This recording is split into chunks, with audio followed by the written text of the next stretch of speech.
because when the dust settles, we will crown a champion in Hoover. Most feared bat in college baseball, Daniel Jackson. Your SEC Triple Crown leader.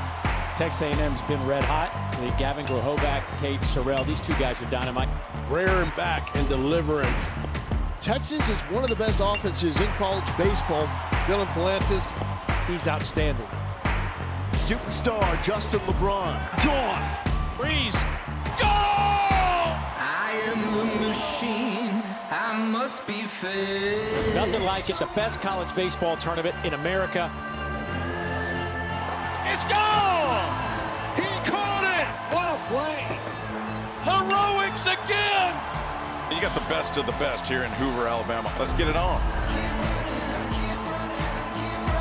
Keep running. And welcome to the 2026 SEC Baseball Tournament on the SEC Network, presented by Regions Bank. A glorious evening for some more baseball. 2 games in the books, 2 more coming your way. Tennessee has won 2 of the last 4. They have been fantastic here at Hoover. They have been fantastic, it's really since 2021. Meanwhile, this South Carolina team, the last time that they were able to win an SEC tournament championship, you got to go all the way back to 2004. It's been a long time, and it's been a long season for the Gamecocks. They hope maybe they could end this season on a high note. A lot of headlines to discuss over the next few days here in Hoover. And of course, congrats to the Georgia Bulldogs, their regular season champions after winning the regular season in fine fashion. The last time they did that, they went to Omaha. Meanwhile, 2 teams that have been to Omaha a bunch and won some national championships, LSU and Vanderbilt. Boy, they are certainly on the outside looking in right now. How will this tournament determine their outcome? Meanwhile, we've got talent all over the field. 9 of the top 25 draft prospects in the Major League Draft are right here in Hoover. And we're also busting out the ABS challenge systems on balls and strikes. This week, we'll see how that plays out. Already a lot to digest with that through our first 2 games. And you see Missouri rallied to beat Ole Miss 10-8, our first upset of 16 over a 9.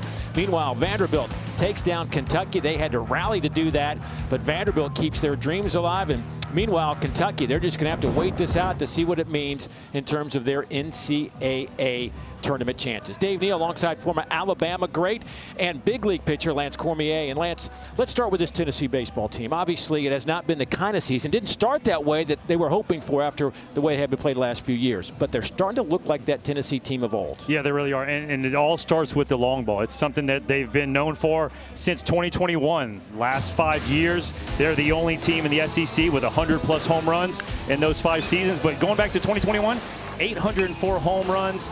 Georgia, who we know mashes the ball, is the next closest at 123 less than them. So, I mean, this is all long ball, and that's what Tennessee does best. The Volunteers will bring their bats with them to Hoover. You see the home run totals, 5 straight with 100 more. They'll try to add to that. And they'll have to go without one of their best hitters in Reese Chapman as Nate Eisfelder gets the start today. Reese Chapman injured in practice yesterday, not with the team today. We do not know his status moving forward, but that means you get a young man out in right field making just his 3rd start of the year. And speaking of not making many starts, Cam Appenzeller on the bump today for Tennessee, the guy who's been fantastic as a freshman out of the bullpen. This is just his 2nd start of the year. Yeah, and this is a guy, though, he loves this type of atmosphere, this spotlight. Very, very high energy guy. I mean, the fastball, the stuff is all good. I mean, it's up to 94. Mostly fastball slider, fastball sweeper if you want to go. Occasionally change up, but he's coming at you with the fastball slider. But again, he relishes in this type of role. Opponents hitting 236 against Appenzeller. And speaking of 230-something, that's what South Carolina hits, 234 as a team. That has been their issue this year. Matter of fact, it's just a tick over 200 in league play at 203. But this is how Monty Lee filled out his lineup card. They'll need the top half of this lineup to do some damage today with Evans, Scobie, LeCroy, Randolph, and Craddock. And you see South Carolina, they like to be in attack mode. 38% first pitch strikes. That is a big number for this team. And Monty Lee has really had his hands tied a little bit, taking over this program. Obviously, the middle of the season, replacing Paul Maneri when it just got off to, no other way to put it, a horrendous start. Went out and thought they got the right guys in the portal. Just hasn't panned out as well as they had expected, and made a change. And Monty Lee, who's got a lot of South Carolina in his blood, trying to finish out on a very high note. Meanwhile, Josh Elander, a young man who graduated from TCU, outstanding player at his time with the Horned Frogs, been a long time assistant coach, and now in his first year at Tennessee, taking over for Tony Vitello. Vols come in with a 15-15 conference record, 37-19 overall. They've won 7 of their last 9, and they won back-to-back series in fantastic fashion over Texas and Oklahoma to finish up that regular season. And we are underway here in Hoover. Yeah, like you mentioned, though, they are playing their best brand of baseball when they need it most right now as they're going into the postseason. Don't look for many takes first pitch. Like we saw South Carolina, 38% first pitch hacking, and they also lead the league in swing percentage overall. Patrick Evans behind 0-2 to start things off. Patrick, a .223 hitter at the top of the lineup. He does have 7 home runs and 17 runs batted in. Out at second base today for the Gamecocks.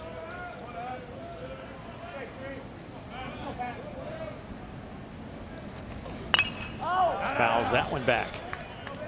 Appenzeller has been a really big find for Tennessee. 5-1 on the year. He's thrown 48 innings.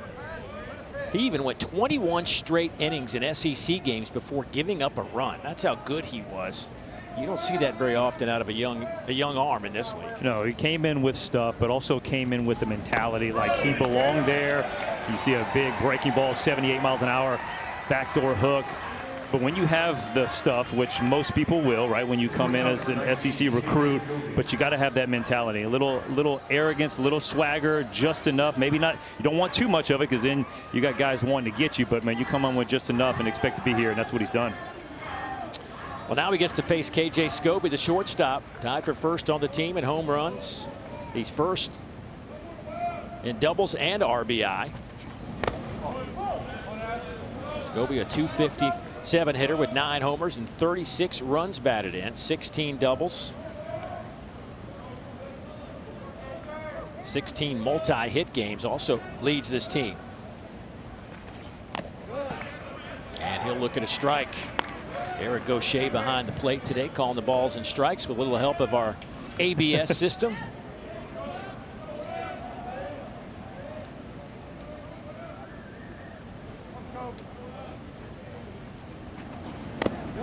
And that one misses a little bit low.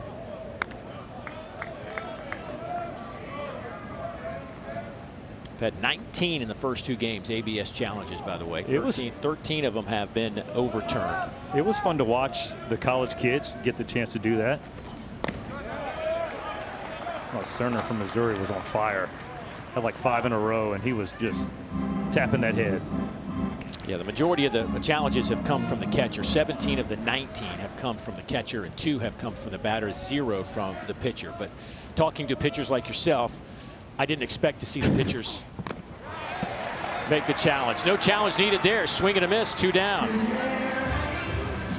Well, the Volunteers have had one of those up and down seasons. I guess you would say that they're definitely on an upswing right now.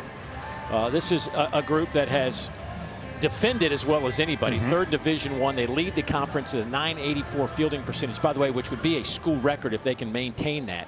And they dominated midweek games. Yeah, only team in the SEC to go 14-0.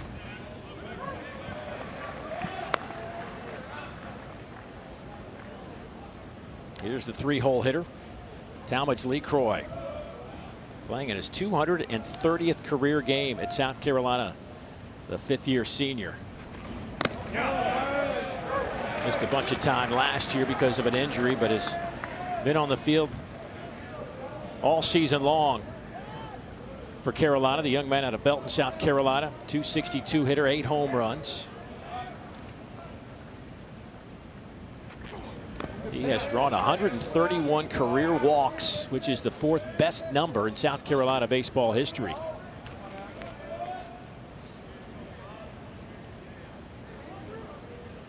Career high 8 home runs this season.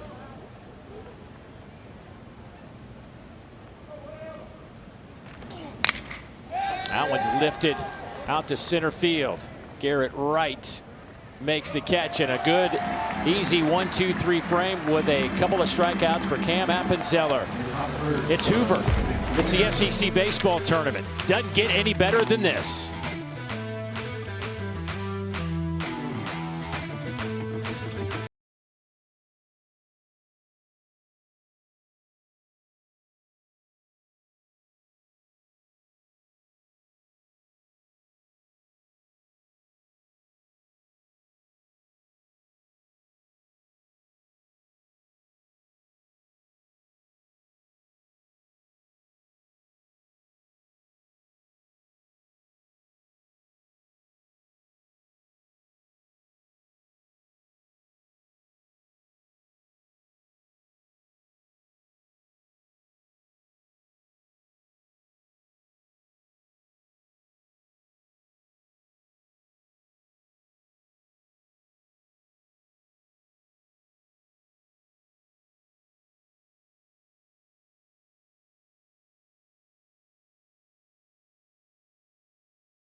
South Carolina and Tennessee meeting for the first time this year.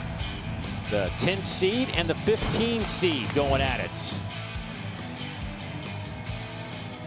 This Tennessee lineup, as a group, they're hitting .277 on the season.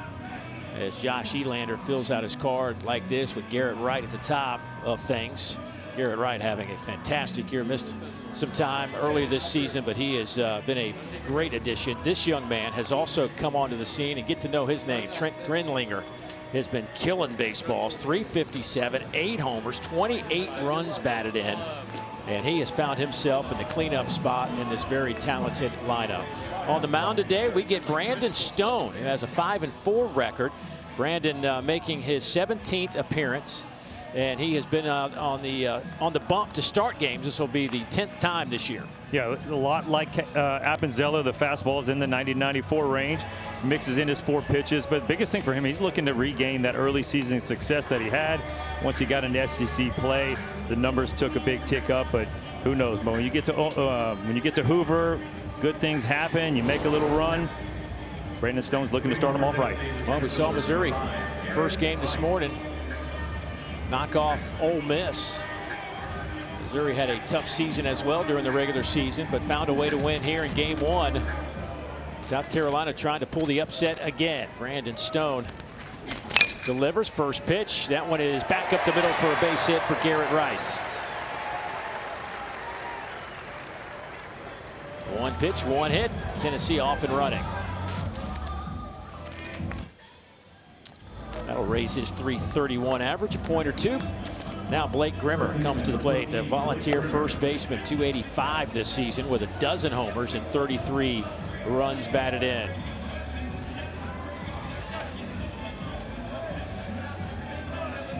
In league games, Tennessee hitting .256.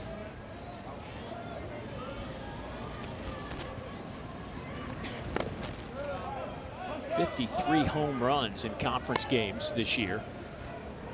Georgia, Texas A&M, and Mississippi State leading the way with conference home runs. 65 for the Bulldogs, 63 for A&M, and 60 for Mississippi State, which is a little bit surprising to see the Bulldogs up there. This one's to the right side. That one bounces off Craddock, and there's nobody there to make a play. Evans tried to underhand it, but nobody was there to catch it. The throw down to second. Hey! He is safe there.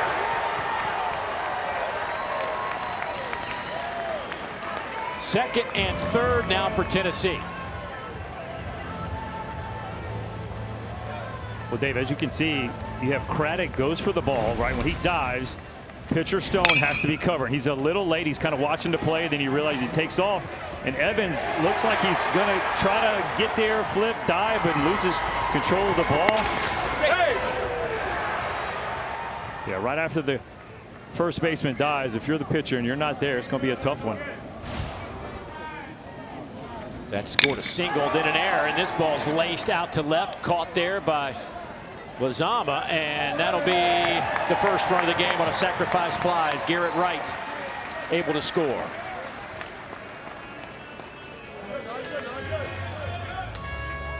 Both teams have come out hacking. There's wanting to swing early and often. Ford gets a pitch he can lift. I didn't know if that was going to be deep enough.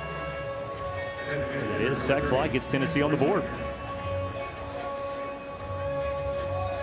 So Henry Ford picks up his 54th RBI of the year. And now you get the tough out in this lineup right now. The designated hitter, Trent Grenlinger. Told you about this youngster who has not been intimidated at all. The freshman out of Huntington Beach, California. Came in as the number 30 overall prospect in the country. Number 2 catcher coming out of high school. The top ranked catcher in the state of California.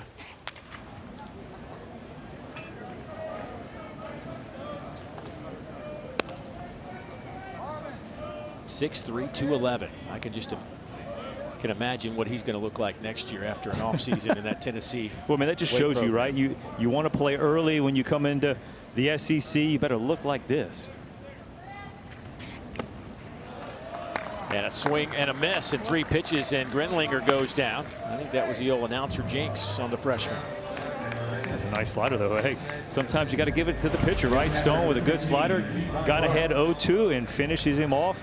I love how he didn't try to waste the pitch. Just stayed in the zone right there. Nice job. Battles back, and that leaves a runner at second base.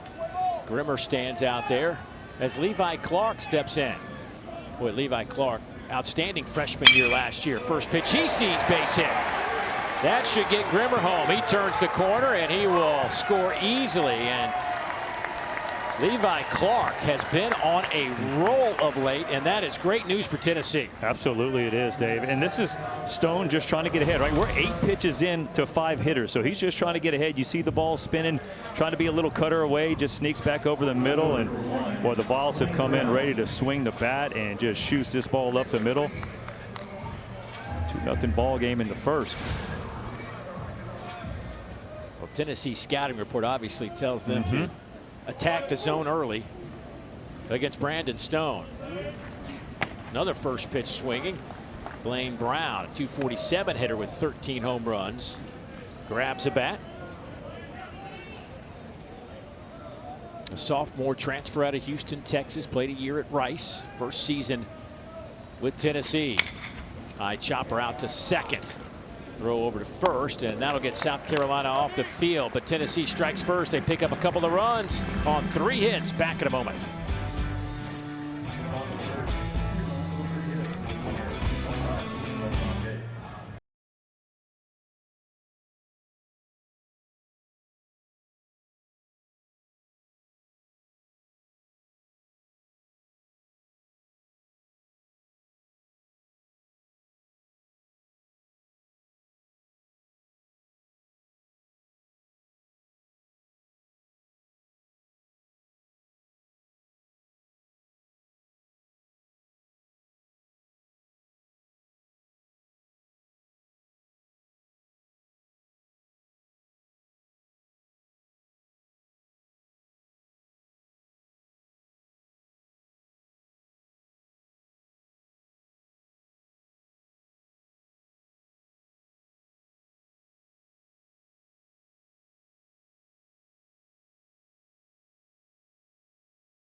'26 SEC Baseball Tournament on the SEC Network is presented by Regions Bank, official bank of the SEC.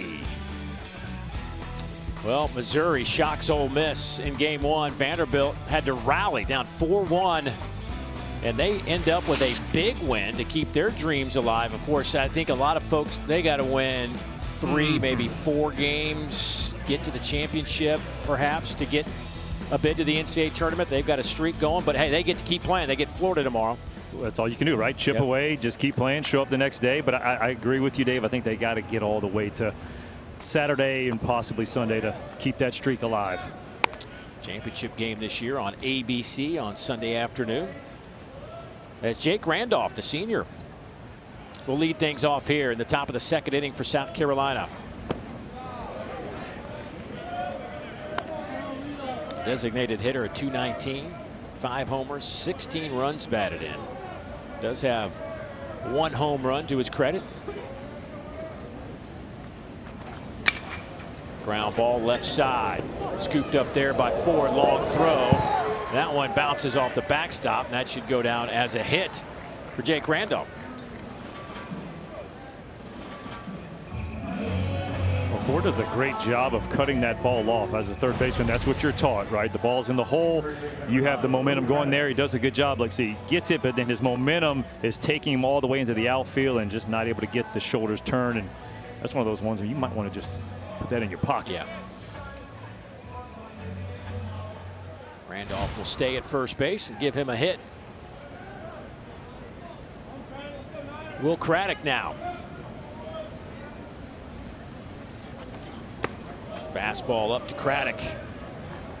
South Carolina first baseman, tied for the team lead in home runs with 9. 261 on the year. Another youngster getting some time. I say another good-looking freshman, 6'3", 225. Hits that one high in the air out to center field. Garrett Wright a few steps in, and he'll make the catch, and that'll be the first out. Appenzeller's doing a great job of keeping that fastball away, right? This is a big park. 405 to dead center. Big gaps when you talk about just the left center field, right center field gaps. We got logos everywhere down there. That's the part where you go, hey, just use the outside part of the plate, make the hitter go up there and beat you to the big part of the ballpark. And he's had 2 fly balls into center field. Ethan Lizama looks at one up and in. A senior transfer from Guam. Played a couple years at Western Kentucky. Started a couple of seasons at junior college. His first season with the Gamecocks. 219 with 4 homers and 20 runs batted in. Hit .336 last year at Western Kentucky. Well, that to me is the biggest thing about the transfer portal, is like, how does that mid-major game transfer to an SEC, ACC type league? They'll be like, that's where that fine line of where, is it going to cost you? Right. Well, that's what you got some coaches realizing. It will cost you, because yes, they produced over the year, but when you're talking about in the SEC or the ACC, it's every single weekend you're facing high quality arms. And it's not just, hey, we got ready for that Friday guy, and then it just really tapered off, and I put up some good numbers, you know, bullpen Saturday and on the Sunday guy. So you're not really seeing that type of arm when you come into the SEC. So you're right, it can burn you, but there's been some guys that have come in and produced as well. A little slow roller out to second. They got the tag, the throw to first. Jay Abernathy pulls off the double play. And that'll get the balls off the field. Yeah, how about Jay Abernathy? Does a great job. Charges this ball, sees the runner where he needs to be, makes the tag, and finishes it off with a strong throw.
Freedom on the hill, the berm down the left field line right now, because in the coming days it will be packed.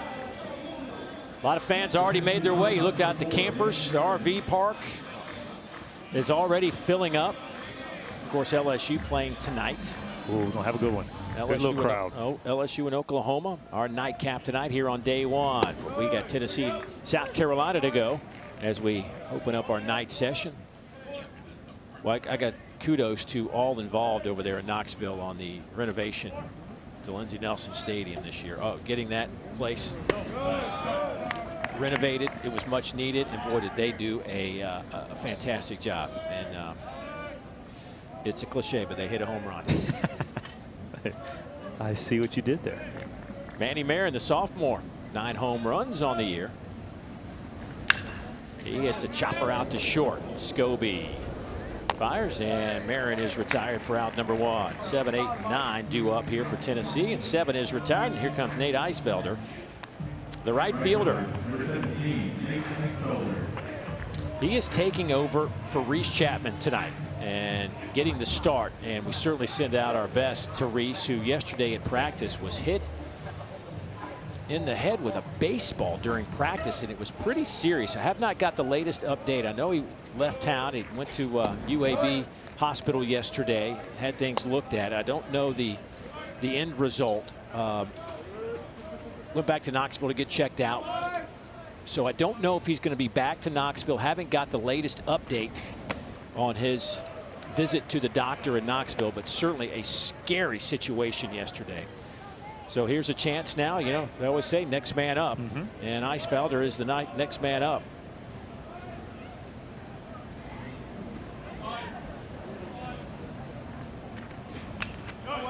It is tough though, Dave, when next man up has to replace .316 batting average, 10 home runs, 44 RBI. So that's a tough part, especially a team leader like Chapman is. So he's in a big spot. But Brandon Stone, how about that? The South Carolina pitcher finally able to take a little breath because he had 10 pitches through the first 6 batters. That one's fouled straight back.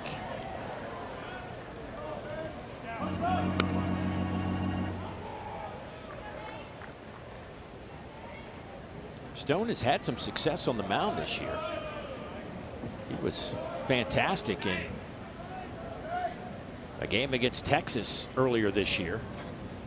Went 7 innings against the Longhorns in relief and gets a strikeout here.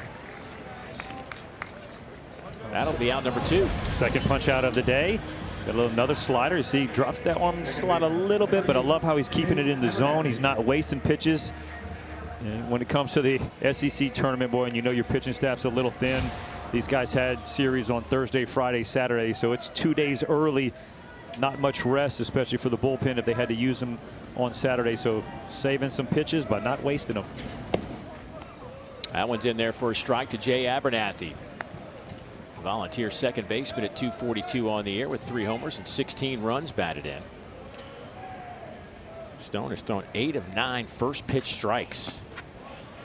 Boy, gets a swing and a miss there. He's ahead 0-2. I think he's kind of changed up maybe his pitch selection. Well, that's the whole part. You don't know exactly what the teams. We knew South Carolina would come out swinging early. And Abernathy finds that 5-6 hole and gets a base hit on an 0-2 pitch. Yeah, I think if you're Brandon Stone, you definitely want this pitch back, right? He had gone the sliders of the 0-2. This time he tries to go fastball. That ball's tailing away, but Abernathy does a good job of just staying on that ball, shooting it the other way, just short, quick to the ball, especially when he had down in the count 0-2. Just look at those hands, just right to it, stays inside of it very nicely. 4th hit of the game for Tennessee. First pitch swinging out to right field. Uhas there to make the catch, and that'll do it for Tennessee. Pick up a hit, they leave a runner, and they lead it 2-0. When we come back, we will visit with Tennessee skipper Josh Edlander. Back in a moment.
Welcome back to the 2026 SEC Baseball Tournament on the SEC Network, presented by Regions Bank. Dave Neal, Lance Cormier up in the booth, and down in that dugout is the skipper of Tennessee, Josh Elander. And Josh, we were just talking a moment ago about Reese Chapman and what happened. Can you give us an update? Where are we, and what do you expect him to get back here at Hoover?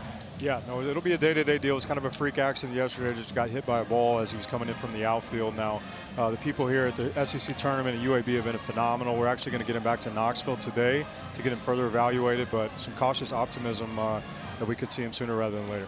Well, Coach, kind of assess how you feel about your team right now heading into the SEC tournament.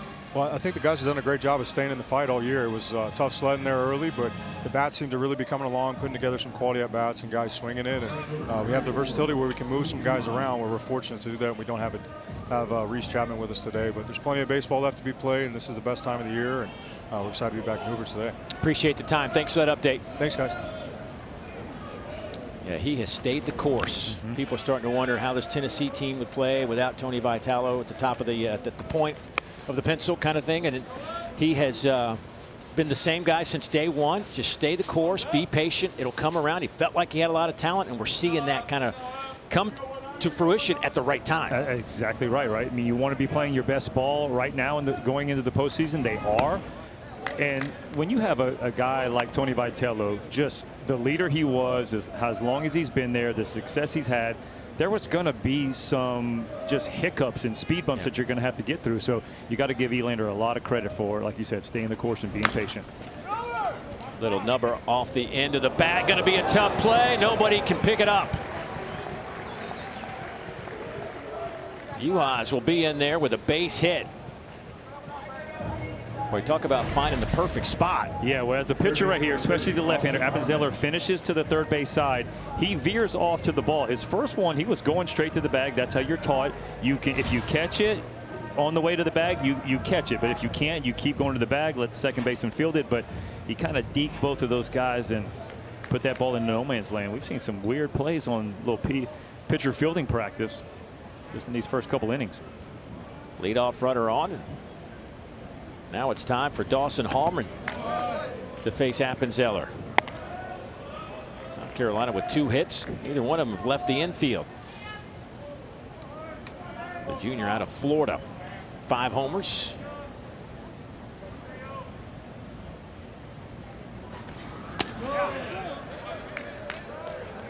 That one just misses outside. Going to see a lot of averages in the 200s for South Carolina today.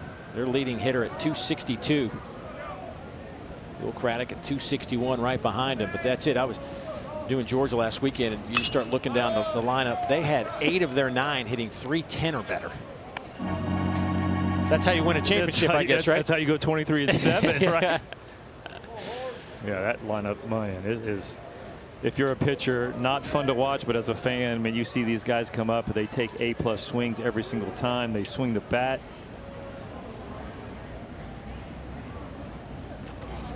Harmon with a big leg kick. Swings and misses 2-2. This has been South Carolina's MO all year. Leading the SEC in chase rate on pitches out of the zone. Nasty slider right there. You call a back foot slider. You throw that slider right to that back foot. Swings right over the top.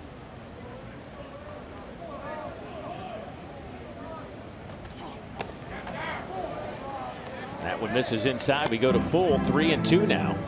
That's where we as pitchers, we go wrong. I think we got to make one better than the pitch before. And he pulls that a little bit too much. You throw that same exact pitch, he's going to swing and miss again. Bach on deck. Shoots this one foul out of play.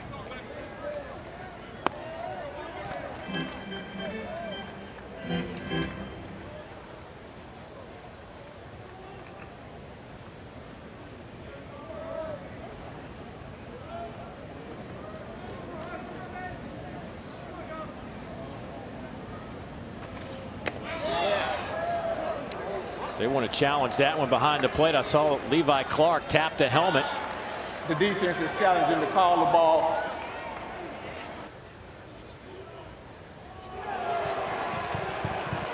Oh, by millimeters. Levi with a little smirk. Eric Gaucher with a little smirk as well on the back end. You think he tapped him like, don't do that. You got to trust me. Yeah, this pitch is close. I mean, he just goes fastball in. I love it. Dotted that fastball in and goes right to it, but it's good that both of those guys have a little smirk with each other. So Tennessee will lose a challenge. They now have 2 remaining. Bach, the 9-hole hitter, squares up, lays down the bunt with runners at first and second. Clark from behind the plate makes the play to first. That's the first out, and runners move up to second and third now. But the ABS, we've talked about it, but if you're just joining us, only the batter, pitcher, or catcher may challenge. And it has been the majority, 90% of the time, it has been the catcher so far here in Hoover. Cannot come from the dugout. You have 2 to 3 seconds to make that decision. Otherwise, you will not be granted the challenge. And if they think it's coming from the dugout, they will definitely deny the challenge. So it's got to be a spontaneous movement by pitcher, catcher, or batter. And you start with 3 during the game, and Tennessee just lost one of those. If you win the challenge, you keep your challenge. And I know it says that the pitcher can do it. See, this is where they all got measured from a third party to know their height, because that was the biggest thing when it came to the big leagues. You started seeing some guys lose 2 inches from their baseball card. You're like, hey, hold on, I'm 6'1". No, you're 5'11". And that'll be your strike zone. Base hit to the right side. This is going to get 2 Gamecock runners home. Uhas and Harmon score. And that'll be a triple for Patrick Evans. His second of the season, and it plates 2 South Carolina base runners in the process, and we are all squared up. You know, talk about a good piece of hitting right here. Patrick Evans just stays on this ball. It's a fastball out over the plate. You see it's kind of tailing away from a little bit, but man, look at the head, stays down, shoots that ball. And I talked about the big gaps. You get that ball past the outfielders, and it's off to the races. And you mentioned it, Dave, second triple. That was a big one right here. Plates 2. We got a tie ball game. Really the first time anybody squared a ball up on Appenzeller today.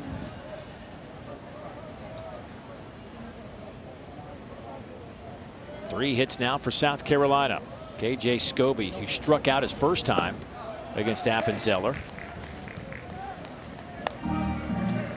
Usually we see a lot more velocity from Appenzeller. I mean, the fastball's been up to 94. A lot of times we're seeing a lot of 88 to 90s. Don't know if that's something that, hey, as a starter, he's trying to save a little bit in the tank. But when you have a young guy like that has been coming out of the bullpen most of the season, where you can just come in and just let it eat, you don't want him to change his mentality. And I hope he's not doing that if that's the case, because, you know, it doesn't matter how long you go in this type of situation. You just want to put up zeros. 3-0 on Scobie. So my question is, you see South Carolina come up, and they are just attack first time through the lineup. And now they're kind of stepping back and not swinging as many first pitches. Does that mess with you as a pitcher? Oh, yes, especially if you don't have control of what you're trying to do. Because you're thinking, hey, like, we know they're going to come in swinging. And it looks like it's been a flip of both teams, right? Tennessee's come out swinging. South Carolina's being a little bit more patient, putting themselves in a big position to swing. You see some of the numbers for Tennessee starters this year. Second time through the lineup, opponents kind of figured things out. 290. And there is a walk. It'll be first and third now with Scobie. Makes the stroll down the first base line.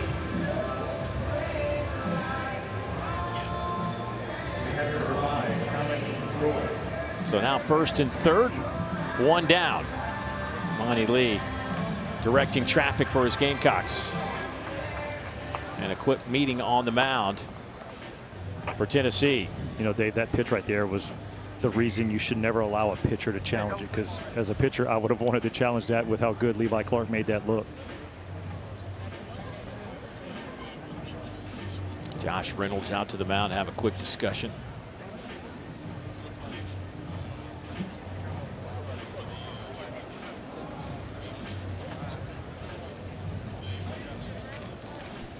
Boy, as a freshman, right? You've had a good year, just your second start, but you've had some really quality innings out of the bullpen. But they said, here's the ball, game 1 of the SEC tournament in a single elimination event.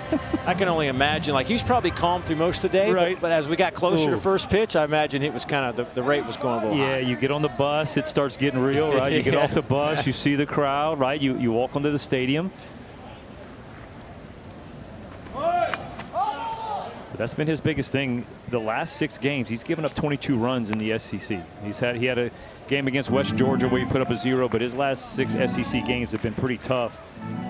And you don't know if it's the freshman wall he's hitting toward the end of the year, because there's a lot of intense innings. You know, it's not necessarily the innings count, it's the innings that you're throwing, and there's no more intense innings than you're getting into the SEC.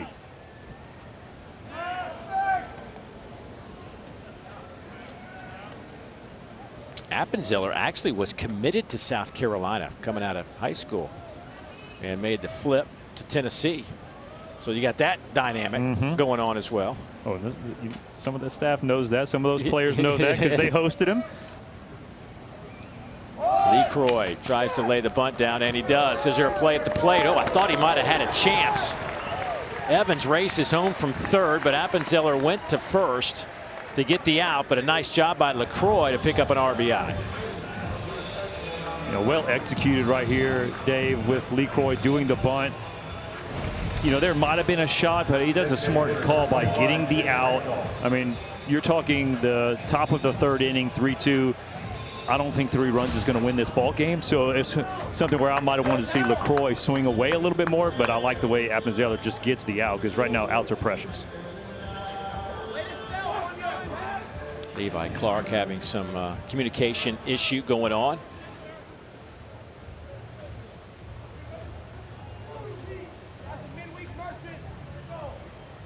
LeCroy gets the RBI. The veteran, we told you, he's playing his 230th career game at South Carolina. That was his 3rd sacrifice of the year. Evans, after that triple, came in to score. South Carolina, team that's lost 12 straight games coming into this one.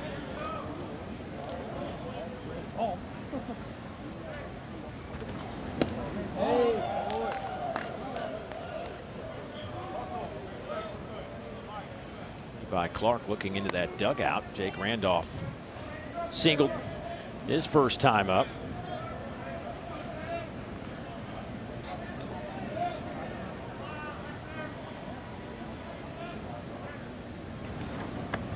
Down in the zone.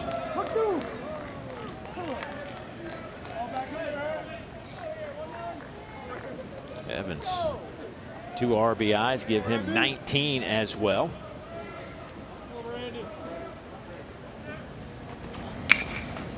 Out to short. Marin. Couple of runs on the board. Give them 3 runs for South Carolina. They've taken the lead. Yeah, Gamecocks come fighting back. How about it? Patrick Evans, look at the beautiful swing right there. Little backside triple. And oh yeah, a little excitement from the boys.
my fixation. The real fun just getting started. Run straight for the breakaway. The celebration is on.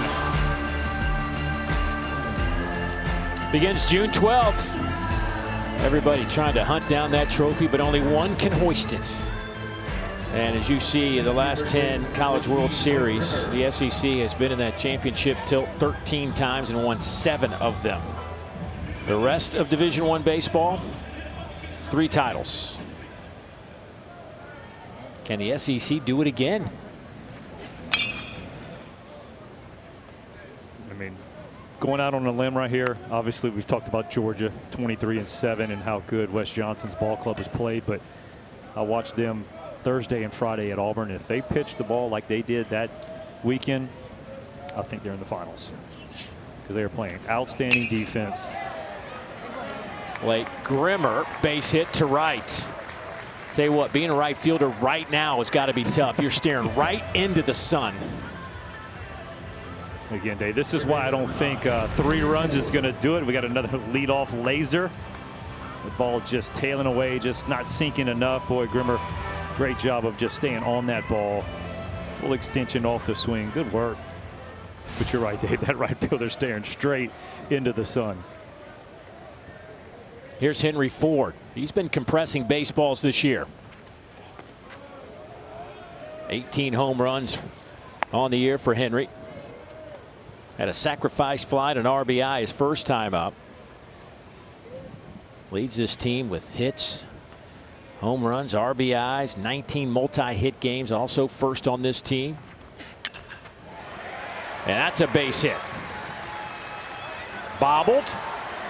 Grimmer thought about going to third, but put the brakes on, back to second base. So 2 on and nobody out for Tennessee.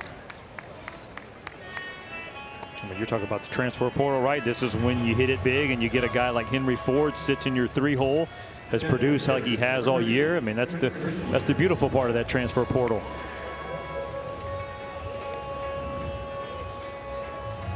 And Trent Grenlinger steps to the plate. You know, I told you all about Trent, freshman, how great he has been as a freshman, and his resume coming out of high school, and then he strikes out. So I'm going to just leave it alone right now and see how he does. See if it was me or not. You want me to try? Yeah.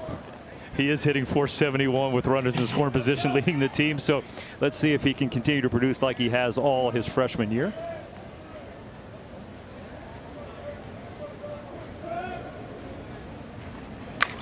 To the right side. Well done. That is a nice piece of hitting from Grenlinger, and the throw coming home will be cut off, and an RBI single for the freshman out of Huntington Beach, California.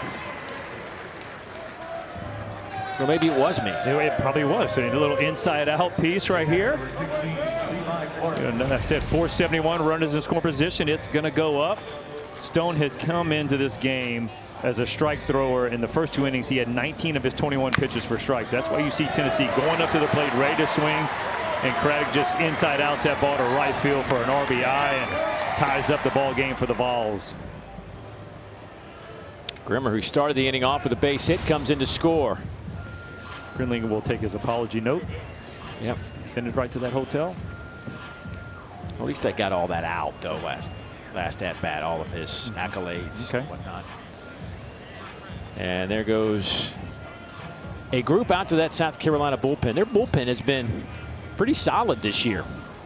You know, when you start thinking about a team that's lost 12 in a row and finished up conference play 7-23, there's not a lot you can really hang your hat on. But the numbers from this South Carolina bullpen, under 4, sub-4 ERA. Second best in the SEC, despite throwing the second most innings by any group of SEC relievers. 272 innings out of that group. Well, I wonder if the pitching coach Terry Rooney and Coach Monty Lee had that talk of like the old opener, going with the bullpen starter, because I mean that's been their biggest thing, is they're just falling behind early, and really doesn't matter what the bullpen can do. They're doing their best and holding the opponents there, giving the offense a chance, but they just also haven't had enough offense to make those comebacks. Here's Levi Clark. He single, picked up an RBI, his first at bat. Swings and misses there. This young man, we were just briefly touched on it. The expectations for Levi may be a little too high. Had a great freshman year, had a bunch of home runs early last season, and it caught the attention of a lot of folks around the country. Didn't get off to a great start. It was hitting like 200, maybe a little less than 200 before conference play started. But he has found it. Whatever it is, he has found it. He leads the team in conference games in home runs, RBIs. Had a couple of home runs last weekend in the series against Oklahoma. Last 10 games, 333, 6 homers. I mean, just look at these numbers. Yeah, that's crazy. And that's a young guy putting a lot of pressure on himself to be somebody instead of just relaxing and let the game come to you. Again, now he's in a good spot.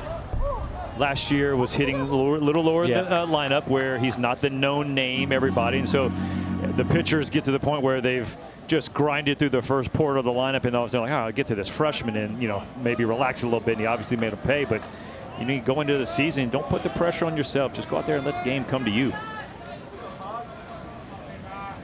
He's behind 0-2.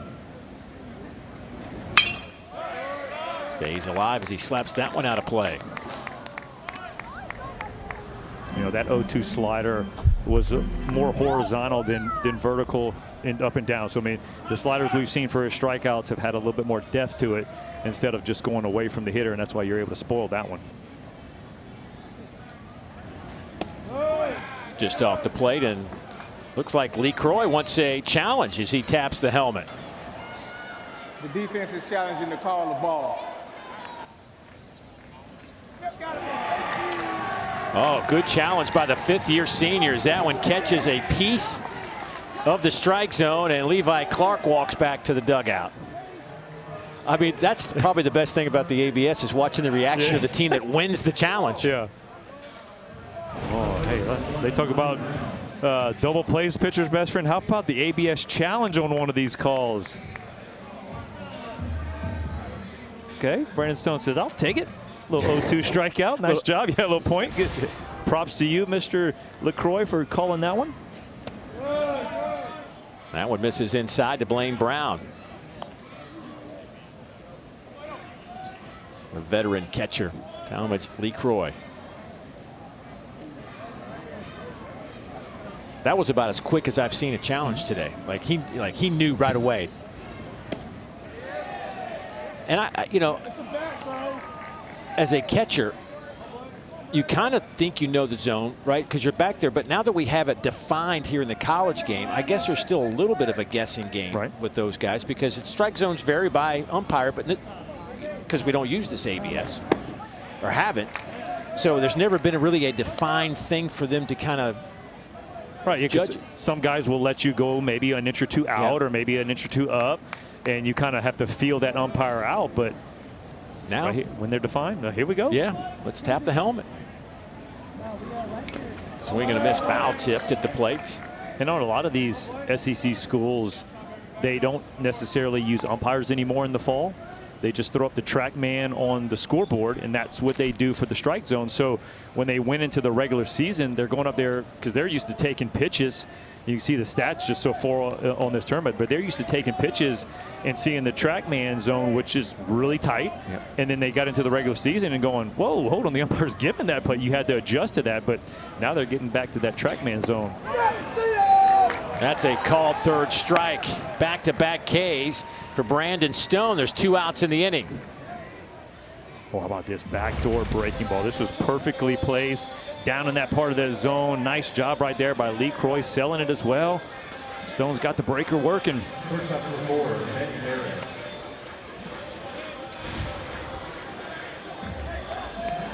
I wonder if some coaches, like, I don't need you challenging. You know, like, do they give leeway to everybody?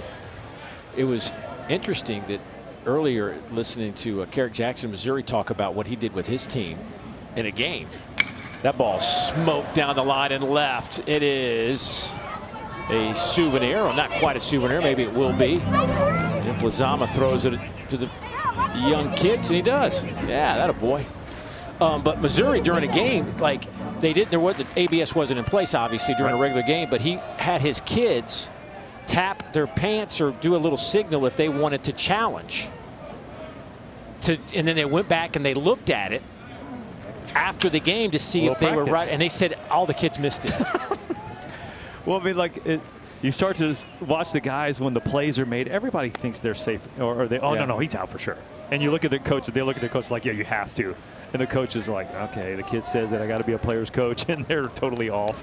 And so I think it's going to be a tough thing is you got to let the catcher sell it. And unless it's a big situation for a hitter, I'm probably not doing it. Manny Marin drops this one into right. They're going to send the runner home. Ball is dropped by LeCroy. The throw was there in plenty of time.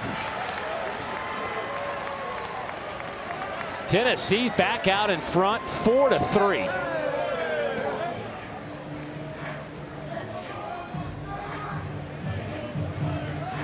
Ford hustling home, and it looked like if there was any chance to hold on to that baseball, he might have been out. Yeah, I thought there was no way he was going to send him, but the throw's a little offline, but the throw was there in enough time. Even if he catches it, LeCroy not able to pick up the short hop. Sometimes it needs to be a little bit longer hop. He would have been dead to right at home, but you put pressure on a defense, and Tennessee ties up, or no, takes the lead. Another 2-spot. We got some crooked numbers on the board. Grimlinger over at third. Manny Marin went to second on that throw. 2 outs in the inning for Nate Eisfelder.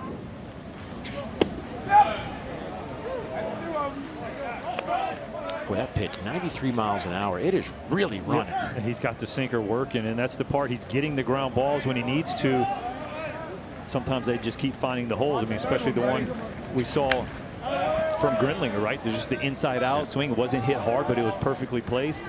And I mean, look at that. 44 pitches. He's thrown 5 balls. That is crazy. I mean, honestly, I don't know that I have seen a number from a college pitcher like that. Props on the scouting report. Strike thrower was in there. Right. That's why Tennessee's been swinging. Ground ball, left side, foul, and another strike. But what I was going to say is, as a sinker ball pitcher, sometimes you're going to have that happen, right? Because your goal is, right, once I throw the ball, I can't control anything. If I make the pitch and they hit the ball on the ground, that was what I was trying to do. Sometimes the balls find holes, and so right now that's what it seems like. Tennessee's found the 6 hole. They found the 4 hole.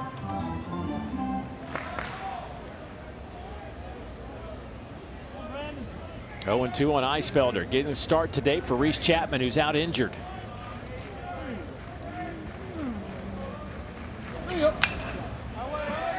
Hangs in there. We'll see another pitch.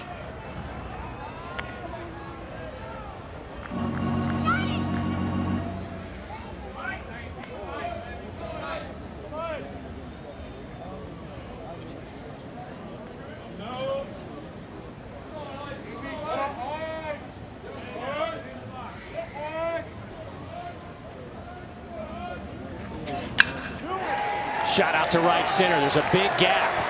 That one will take a couple of bounces off the wall. The Vols will score another run. Grimlinger and Marin both come in to score. And 2 RBIs on the board for Nate Eisfelder. Making the most of his opportunity here in Hoover. Well, you said next man up when it comes to Nate right here. Eisfelder gets his opportunity. Cade in his first at bat, but boy, 0-2, too much of the plate. Again, strike thrower, but sometimes you got to waste the pitch even more, get out of the zone. Tennessee is in a swing plus mode, and right now it is going well. 6-3 Vols.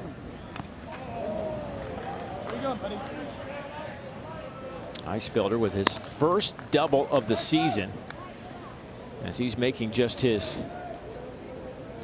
second start of the year. He has played 16 games coming into tonight. I heard Josh Elander earlier talking to us. He says we got a lot of pieces, which is one of the reasons he's been moving the pieces around, and they've been playing really well.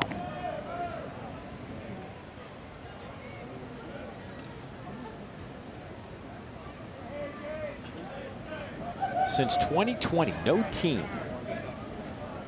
has a better winning percentage in all of college baseball than the Tennessee Volunteers. Strike 2 on Abernathy. They've been winning at a clip of .752. The second best, the second winningest team, if you want to say that, is Arkansas. They've won games at at a .722 win percentage. And of course, Josh Elander on that staff with Tony Vitalo throughout that run.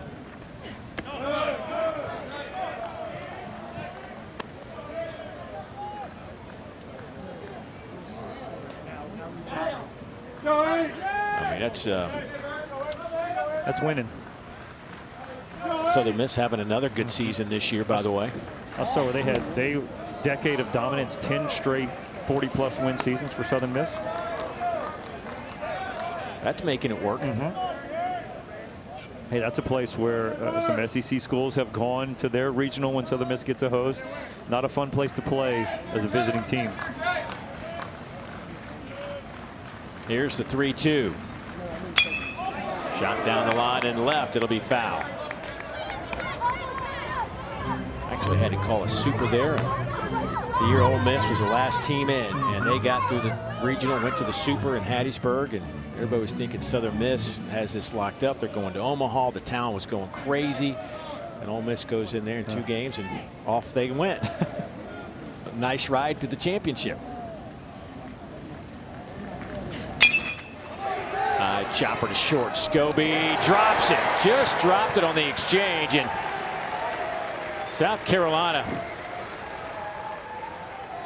it just epitomizes the season. That's it. I mean, just another sinker ball. Abernathy does a good job of staying down to it. I don't think he makes this play with the way Abernathy runs. You see, he was going to have to transfer that ball. It's going to be a tough throw off balance. Doesn't get the transition from the glove, but Abernathy out of the left-handed side of the batter's box, and just the way he swung that bat already moving toward first base, I think he beats that out.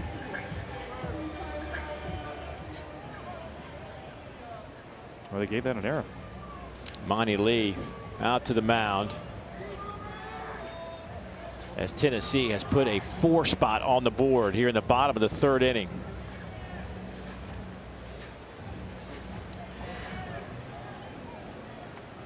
Stone was throwing strikes, maybe just too many of them. His night is over. We'll update the change when we come back.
Bats keeping up the pressure on South Carolina. Grenlinger with an RBI. Got things going, and Manny Marin singles to the right side. Boy, you see Tennessee, who's been hit so many home runs of late, but just doing it with great barrel control. Eisfelder just doubles, his first of the year, and 2 more runs would come in to score. All told, 4 have plated for Tennessee. 5 hits, and just a moment ago, Abernathy reaches on an error, and the 9th batter of the inning coming to the plate. Brandon Stone's night is over. Threw a bunch of strikes, 53 pitches total, 45 over the plate. And Tennessee certainly was in hit mode, and that was not a good combination. So Zach Russell, he has been a workhorse. 25th appearance for the sophomore. 3-1 with a 2.7 ERA. The one thing that stands out is just the number of walks, 20 and 29 and 2/3. Well, that's shocking when you see the amount of walks at 20 and 27 innings and still the ERA in the twos. I mean, that's the tough part, right? Usually you're thinking, hey, a guy's walking guys, he gives up some hits and they're going to score, but he's done a good job of straining those runners. But you're right, a workhorse of 25 appearances, and he's really mostly about a one inning guy. Yeah, he comes to the ballpark thinking he might get in every game. Runner goes, throw it out to second, not in time, and there's a stolen base for Abernathy. That's his 8th of the year. He's now 8 out of 9. Runners will move up. Second and third, 2 down. Boy, just when South Carolina got some momentum, they put up a 3 spot in the top of the inning to take the lead, and Tennessee has answered and then some. Well, that's the mark of a good team. You always answer back. Don't allow a guy to put up a 0. Again, a big hole on the right side, and Tennessee hits it in the perfect spot, and 2 runs will score. So Garrett Wright with another base hit, his 2nd of the game, and 2 RBIs to his credit, 29 on the season. You know, he's able to get 2 RBI because you got a guy going on a little delayed steal right here, a little hop, Abernathy gets to second base on the throw down, and then you get a good piece of hit and just an inside out approach. I mean, it's all about the game. Hit them where they ain't, right, Dave? That's it. They ain't playing right there, and that's 2 RBI, and we got a 8-3 ball game. And these balls aren't hit hard. I mean, it's just a good ground ball that's just not finding the right spot. That ball was hit hard, but right into the shift. Evans in the right spot. That'll get South Carolina off the field, but a big inning for the Vols. How about 6 on the board?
Boy, some of the stars of today's game in the big leagues played right here. Paul Skeens, that last one. Didn't take him long to start dominating at the next level. Have you seen the last, I think it's what basically take away the first start where he got hit pretty hard. There's a couple balls lost in the sun. You know, that happens and everything, but he's got the ERA back under 2. It's unbelievable how good he has been in the big leagues. 0.4 something in his last 3 starts or something. It's just crazy. I saw a graphic. His first year in the big leagues, it was like a 196. His next year in the big leagues is a 197, and this year it's at a 198. The regression is on. Yeah, what's wrong with him? Ground ball to the right side. And Grimmer able to field it and step on the bag for out number 1. But we've got some prospects here for sure. Ryder Helfrich has moved up the list of top prospects of the MLB draft coming out of this conference. Justin LeBron, despite not being the kind of year we all kind of expected, there's still so much to like from an athletic standpoint, arm strength, power, the whole thing. Liam Peterson has been great really down the stretch. Kudos to Kevin O'Sullivan. Made a little switch. You didn't know how that was going to play. Aiden King, he bumped him to the Friday night starter, if you will, and moved Peterson back a day. And it just settled that rotation. Both guys have been phenomenal and especially Peterson of late. Well, we talked about Levi Clark, right? The expectations you put on yourself. Good piece right here. Lozama will turn the corner, try to get a double out of this. The throw was cut off, and with one out, he'll stand at second base. All right, so we mentioned how Levi Clark put a lot of pressure on himself. I mean, you look at the same type of situation with Liam Peterson. Now you move Aiden King in. He's setting the tone. It allows you to go to Saturday, relax a little bit, and just really pitch. And you're right, that propelled Florida into where they're at, number 10 right now. I see in one of their last projections, a possible they make a run in this tournament to move up into a top 8 national seed. So with one out, South Carolina. A runner out at second base. Luke Uhas will come to the plate. Lozama's 11th double this season.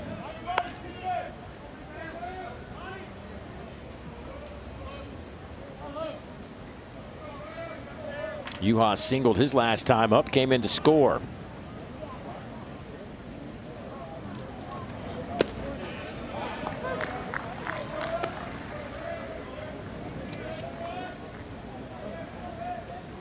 Uhas out of Moss Bluff, Louisiana.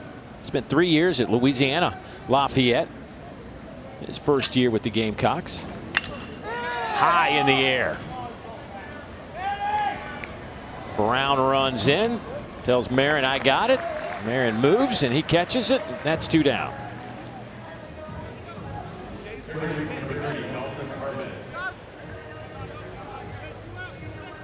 Dawson Harmon.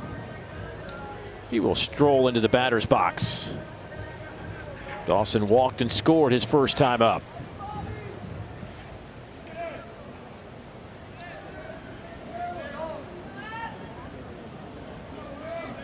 Junior college transfer, came in from the College of Central Florida.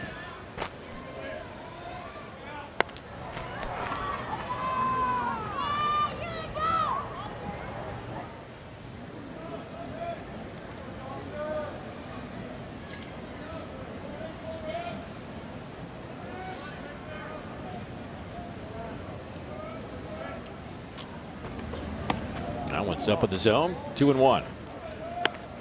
Excuse me, 1-1.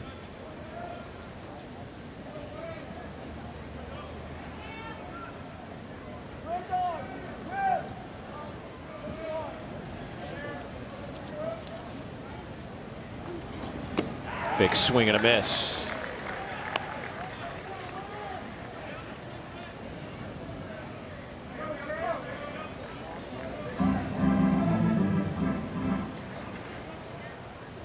Tennessee has already put together 10 hits and 3 at-bats.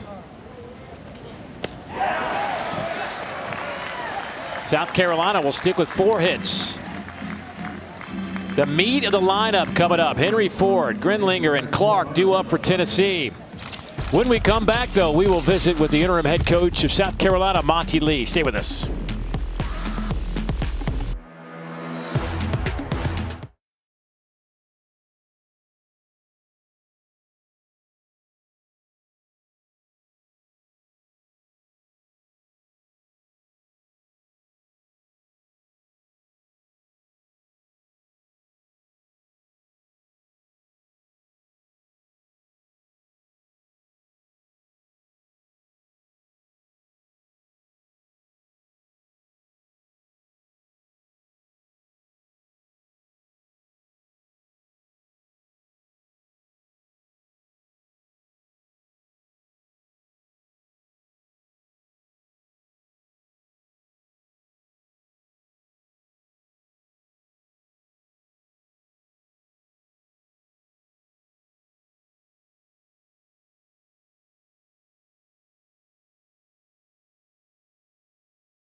It's the SEC baseball tournament from Hoover, Alabama. Dave Neal, Lance Cormier, and down in that South Carolina dugout is their skipper, Monty Lee. And Coach, thanks for joining us. Yeah. What was your message this last few days as the regular season wraps up? And I know it didn't go the way you wanted it, but try to get your team in the right mindset. Well, basically that, everything that's happened in the past doesn't matter now. We're in a different part of the season now. It's the postseason. It's new life, new opportunities for us, and let's come out here, have a lot of fun. compete with confidence, and let's try to see if we can put together a good baseball game. Well, Coach, as the offensive approach, you guys came in leading the league in swing percentage. Did that change today? Because it looks like y'all are taking a lot more pitches. Well, I just think we're just trying to hunt pitches that we can drive, and so far, our guys have been fairly disciplined at the plate. Obviously, Appenzeller's really good, but we were able to put together some good at bats there, put together a big inning in the third, and look, we got to get some outs. Like, we got to execute some pitches and get some outs. We need a 0 on the pitching and defensive side, and hopefully we can find a way to put together another big inning and get us back in this ball game. Coach, thanks for joining us. Great seeing you. Yep, thank you guys. All right, buddy. Lonnie Lee, one of the good guys in college baseball. Known him for a long time, and I wish he'd gone a little better for him than it has. But he's one of those guys that's always positive, and you can just tell just the way that first answer was. Allen scoots past the third baseman, Dawson Harmon, into the corner, and Ford will make a double out of it. A hard hit ball.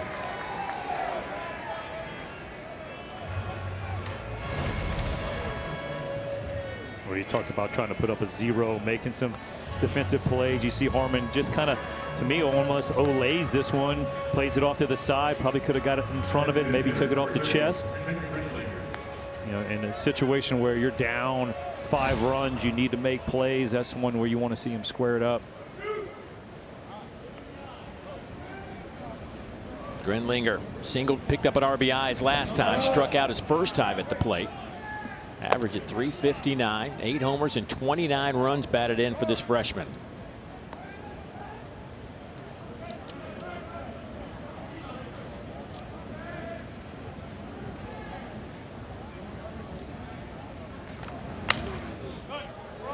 Russell pumps wood in there at 95.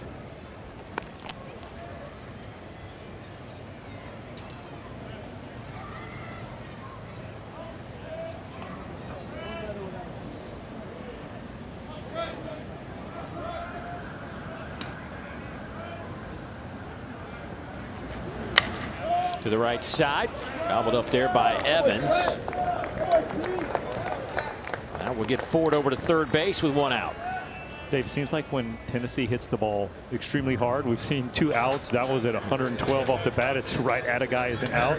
And we also see the last inning, they hit that rocket to the second baseman in the shift at 108, but they just need to hit the ball a little softer to find the holes. Seems like that's been the case, especially through the right side. Ball's leaving the barrel at 88, 89 miles an hour. The base hits. They'll bring the defense in now with 1 out, runner at third. Here's Levi Clark, 1 for 2 today. Clark struck out as Talmadge LeCroy challenged what was a ball. It was overturned to a strike, and that was the end of his last at bat. They'll have the shift to the left side of the bag.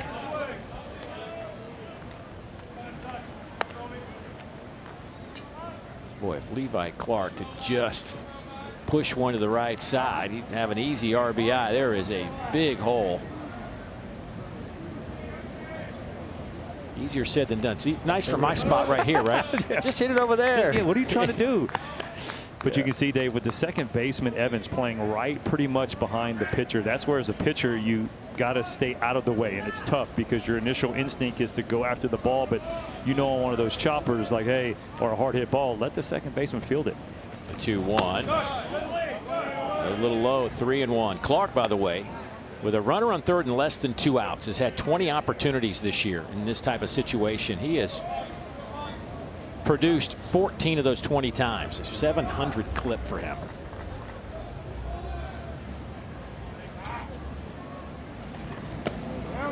There's a strike. Levi was looking to the dugout, wanted to challenge, but you can't do that. You got to make it right away. You can't get help from the dugout. Well, LeCroy didn't hear it, so he kind of went to the head, and he just kind of wiped the back of his head like, okay, it is a strike. I don't want to reverse it. So here's the 3-2. Ground ball right to the shortstop. Come home with it, and it's dropped. And safe at the plate. Oh, my goodness.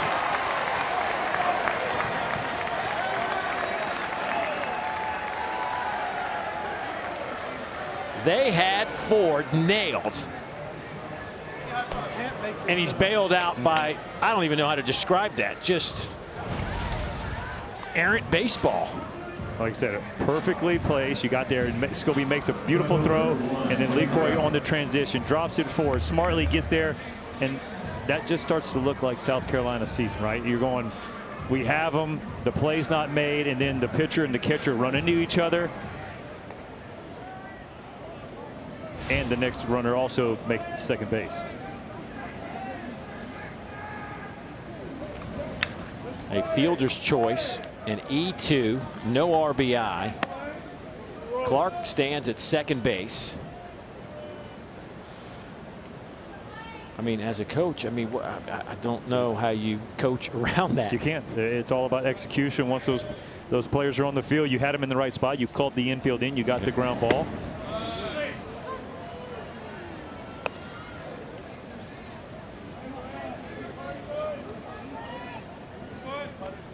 Goodness gracious. 0-2 on Brown, the only Tennessee player without a hit today. Think about what you just said in the fourth inning.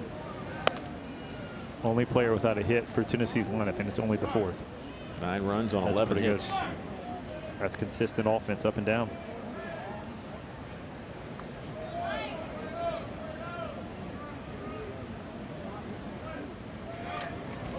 That one misses up and away. 2-2 the count. Lane Brown. Ground out and a strikeout. Averages dipped 3 points.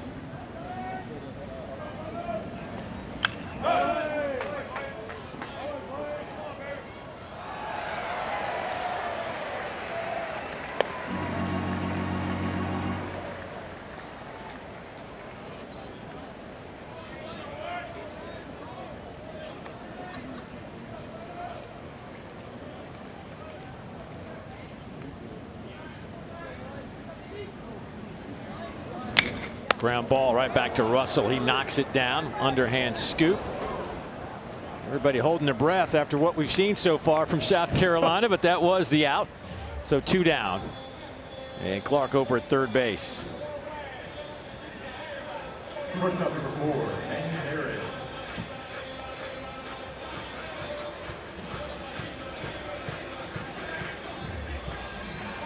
Here's Manny Marin, the Tennessee shortstop.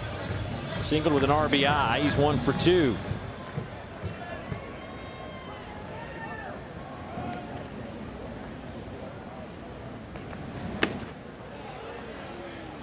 Manny Marin stretches his hit streak out to 9 games after the base hit earlier.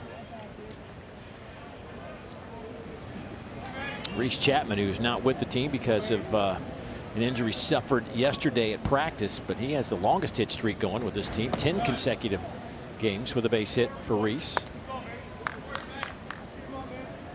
Heard Josh Elander talk about that injury yesterday. He was hit in the face with a baseball at practice, and optimistic, is his word, that they could get him back. It's a day-to-day situation with Reese, and they hope that maybe he can return back to Hoover Met and play some baseball before this event is over. Tennessee's got to keep winning. Got to win here, win tomorrow with the single elimination, which has added a little spice to this event starting last year when all 16 teams invited to Hoover. But you got to think, if they keep winning and they keep advancing, you're doing it without him. So why would you try to risk it, bring him back unless he fully is healthy? But you know it's a competitor. He wants in. Little ground ball gobbled up there by Harmon over to first. And yes, Craddock kept the foot on the bag.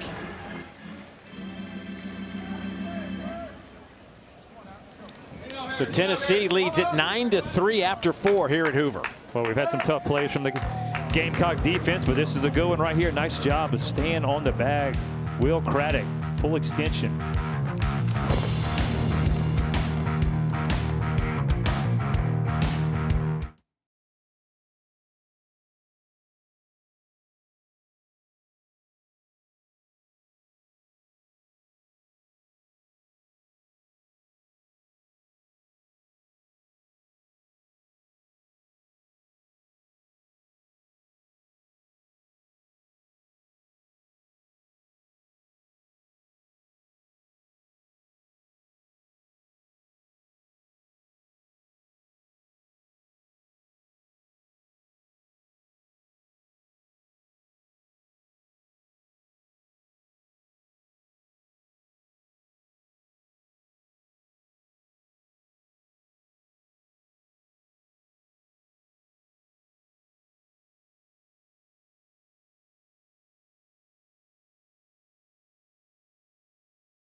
Charles Schwab Field in Omaha. That is where the 8 best teams, you could call them that, right? You may not think they are, but they somehow got there. That's so right. They would be the best. No doubt. We'll convene in June here at the SEC tournament. All 16 have gathered. Single elimination. Now, we won't see the teams on the right side of your screen. 2 of them till Thursday, and the other 2, Texas and Texas A&M, till Friday, as they are the top 4 and get those byes. And certainly that is the path to a championship here at Hoover, is to get that double bye. Well, especially how about the double bye for the Friday? The 2 Texas schools, we had a Thursday, Friday, Saturday series. They're coming back to the conference tournament where most teams are like, all right, you're going to be tired, not rested. They have an extra day. So the starters are going to get, they're going to be on their, normal starting rotation with an extra day going into the regionals. Texas A&M coming off a big series win at home against Mississippi State. 2 teams that were really trying to battle for one of those top 8 national seeds. And that's one of those series that a committee would go back and look at, and they were able to rally late on game 3 on Saturday. And we'll see if that's enough. Or do they need to do some more here to stay? I think that they have done enough.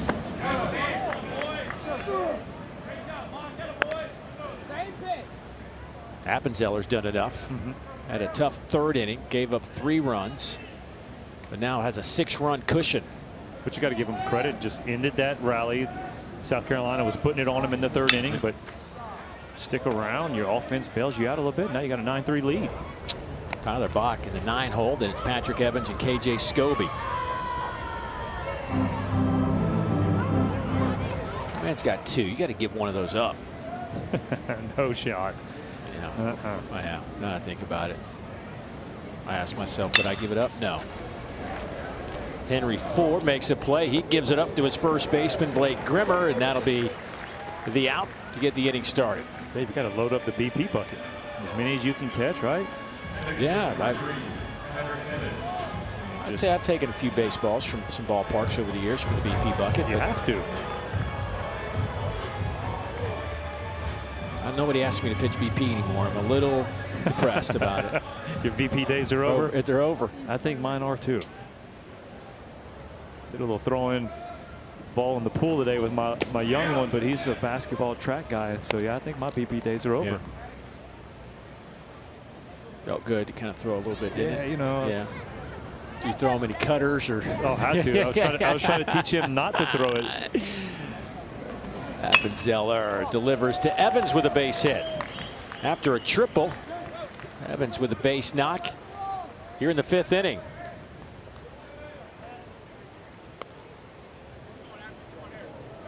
I figured it was time for me to give it up when my son, who's now in college, but before he left, I was throwing BP to him.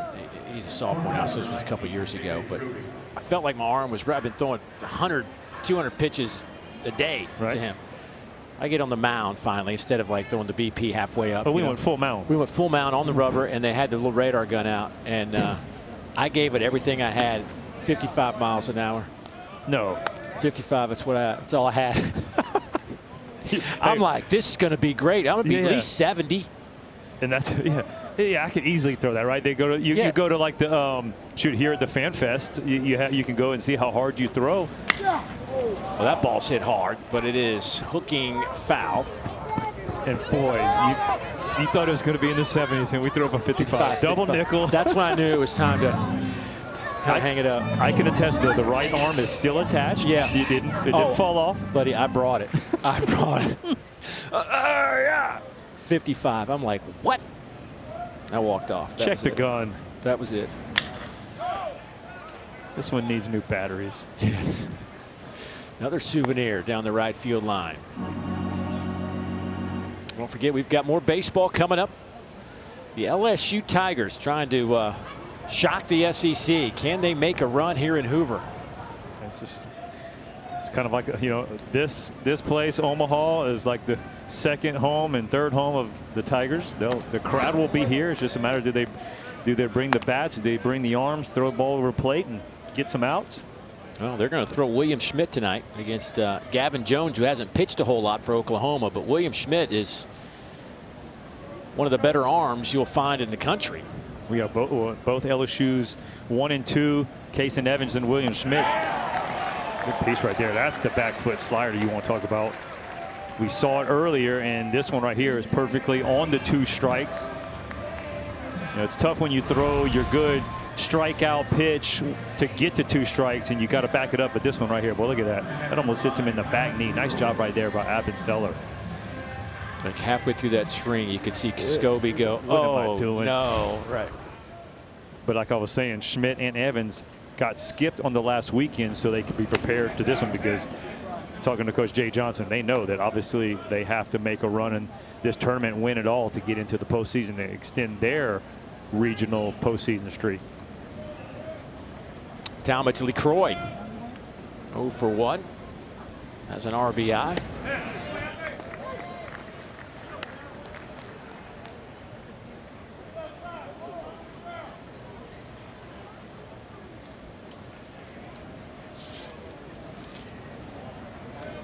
Young man out of Belton, South Carolina.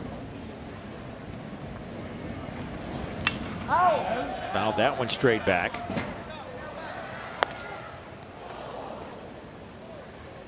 Monty Lee loves the makeup of LeCroy. He just calls him a throwback guy. Old school. Grinder, does whatever it takes, not afraid. Look at that face. He is ready to, he's ready to do some damage. And he does. There you go. Yeah, those are the guys that before the game starts, uniform's already dirty. And if it's not, like you see them, you know, bending down, putting dirt on it. They haven't had a chance to dive yet because they just feel better when the uniform is dirty and they're ready to rock.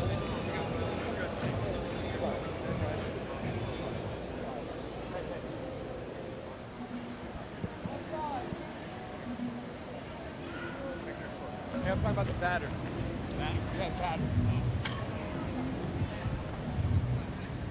Some activity down in that Tennessee bullpen area.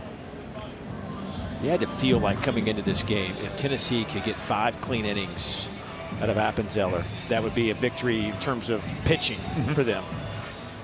Young man making just his 2nd start. Given up 6 hits, 3 runs. South Carolina has produced 3 errors today.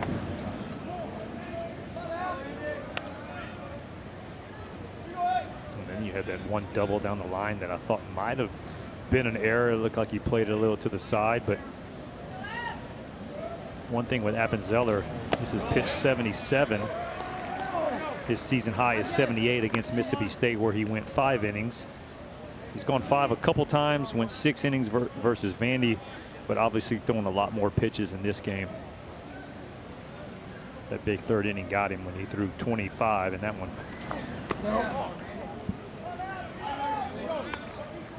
Two and 1 on Jake Randolph.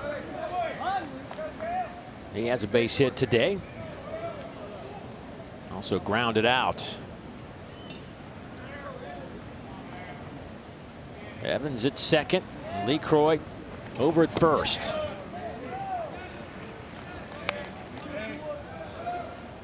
Pitch count getting up there at 79.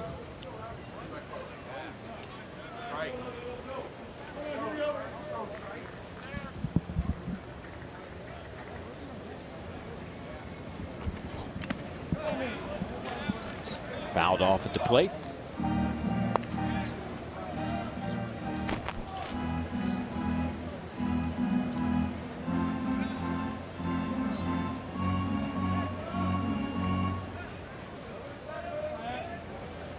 Boy, what a beautiful night. Sun setting. The runners go on a 3-2, and the bases will be loaded. And the 81 pitches are a career high for Appenzeller. Let's see if they decide to let him pitch to Will Craddock, the freshman first baseman. So you got young blood on young blood. They're going to try to stall a little bit, but the catcher in the bullpen, he still hadn't squatted down. So they're a couple hitters away from getting loose. You haven't seen a full fire drill yet. He's not intensely throwing, but one little walkie-talkie down there might say, hey, we know you need to speed up a little bit.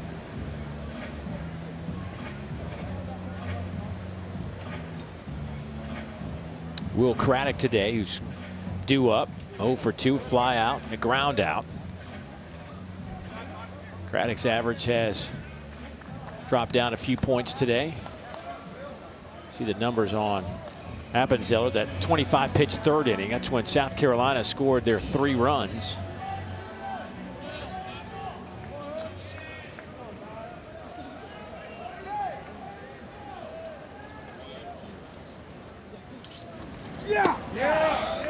That's in there for a strike.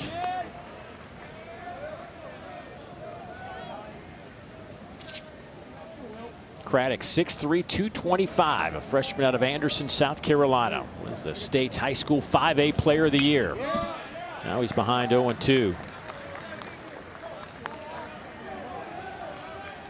Craddock playing some first base, but when he came out of high school, he was ranked as the number 2 shortstop in the state of South Carolina.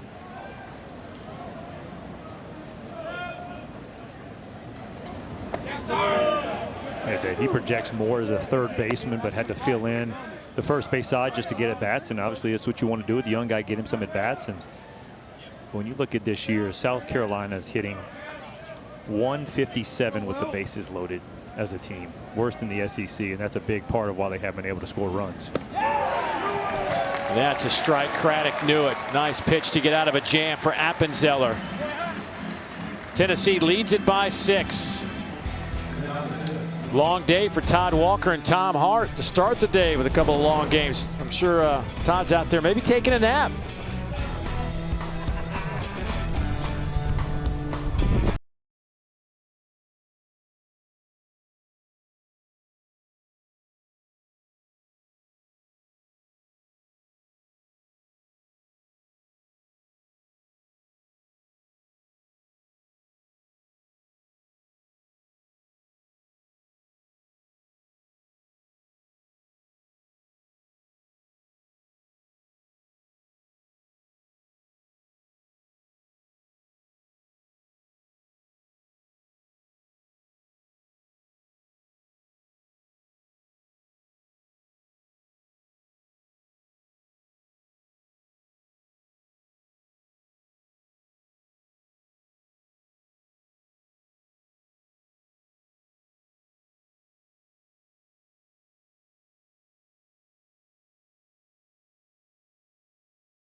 Nebraska, the epicenter of college baseball. Teams holding their breath for a chance to dogpile in America's heartland. It's the NCAA Baseball Selection Show with watch parties all over the country. Let the road to Omaha begin. Monday noon Eastern time on ESPN2. We will find out the 64 teams as the road to Omaha gets started in earnest next week. Here it's 9-3. Day 1 of the SEC tournament. Vols out in front of South Carolina. Nate Eisfelder will lead things off.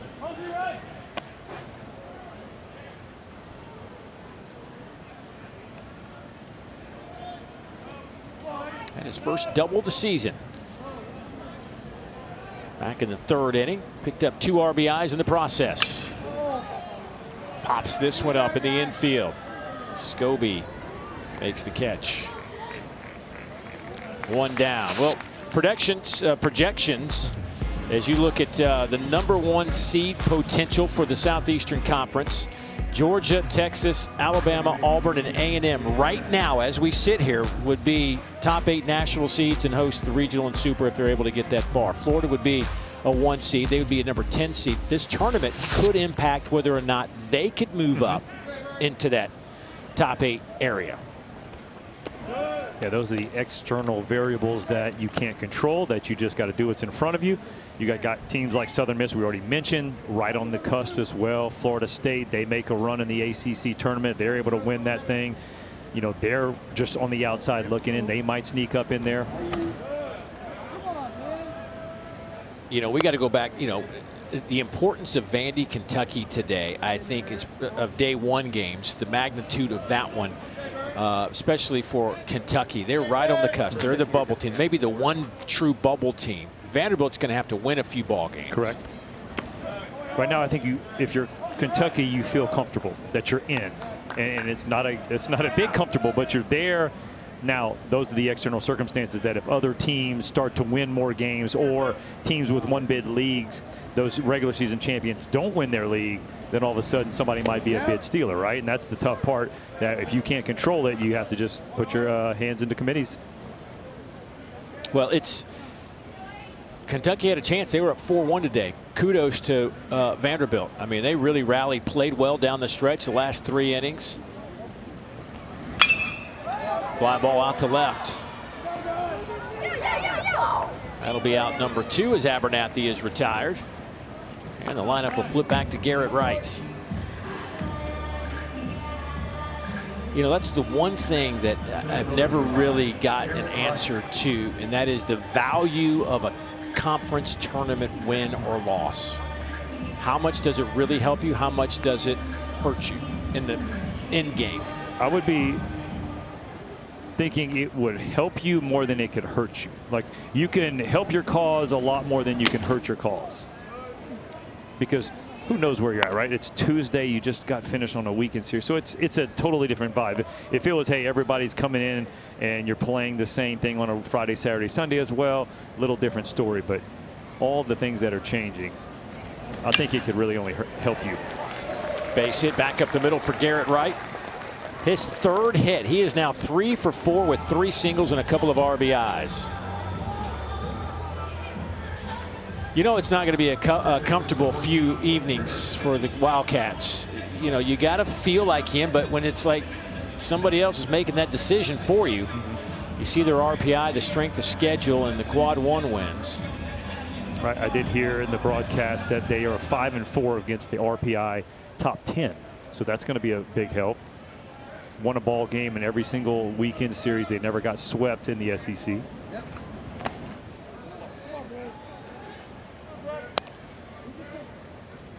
Two-hole hitter Blake Grimmer. He's got 2 hits today.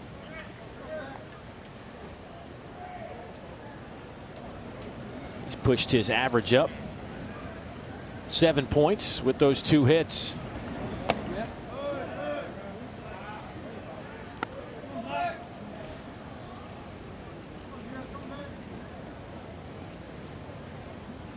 Grimmer, the redshirt sophomore out of Michigan.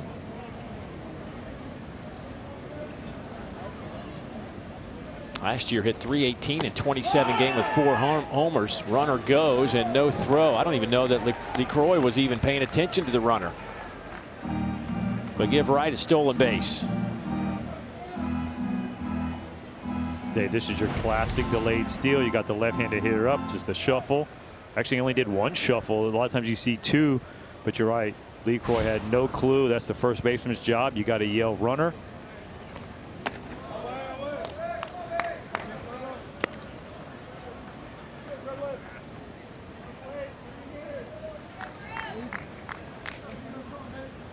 Right now 3 out of 8 in the stolen base department.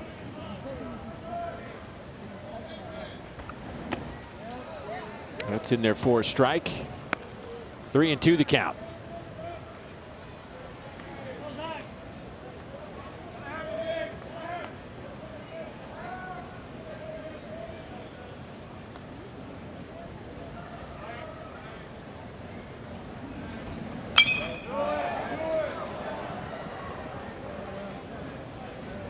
Russell up to 40 pitches out of that bullpen.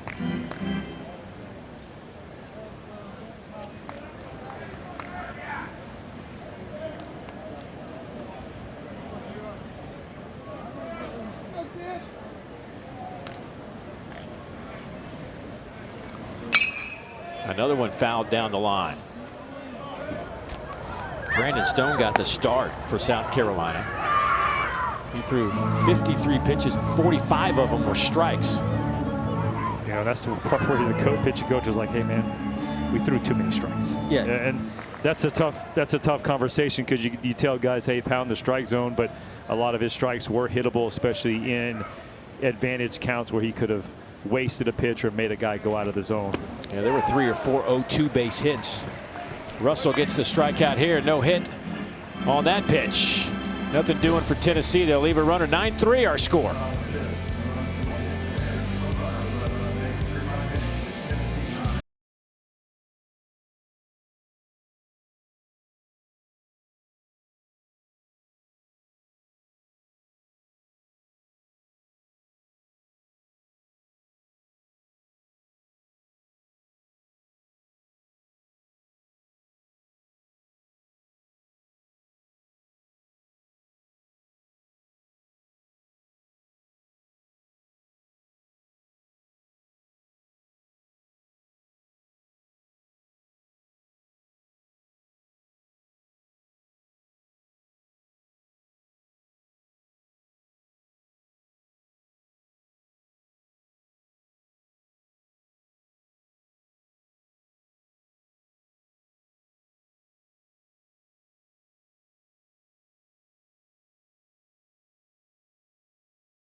The freshman gets the start on opening game of the conference tournament.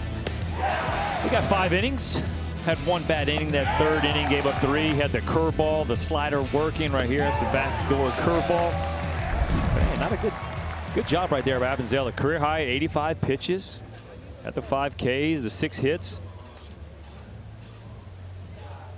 And now they turn it over to Braden Krenzel, though, the sophomore right-hander out of Dublin, Ohio, into baseball, making his 20th appearance of the year.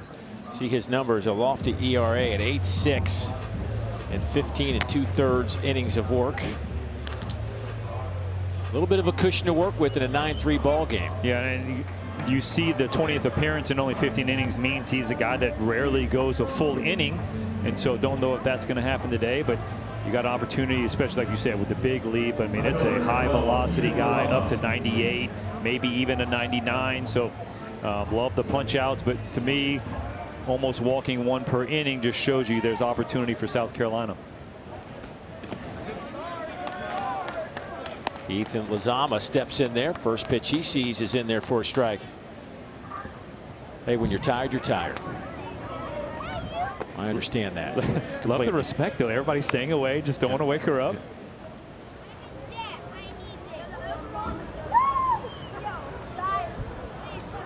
So he's enjoying a nice day on the berm, and now she's got to get up. Ground ball to the right side. Abernathy, 1 down.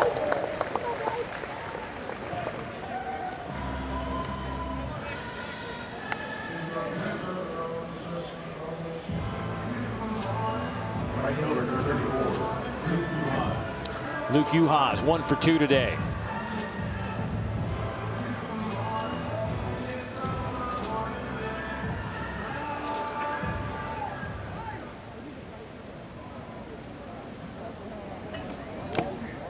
Young man who played quite a bit of baseball at Louisiana Lafayette before coming to South Carolina, and produced when he got his opportunities. Hit .320 last year with 6 homers. Hit .318 as a sophomore with 7 homers. And .246 and 5 homers here for South Carolina.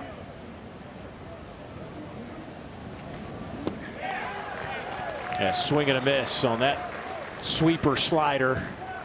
That had a bunch of break to it. Boy, you talk about coming in, just pumping the strike zone. We've seen some 96-mile-an-hour heaters. He sets him up with the 2 heaters and then mixes this one up. This just fell off the table, Dave.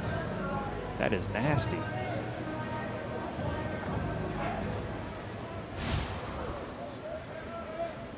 Two down. Dawson Harmon. Dude, that's 97 with crazy sink. I mean, Coach Skip Bertman back in the day used to talk about an inch of movement was like 1 or 2 miles an hour on the fastball. 97, and that ball is dropping. Looked like it dropped a foot.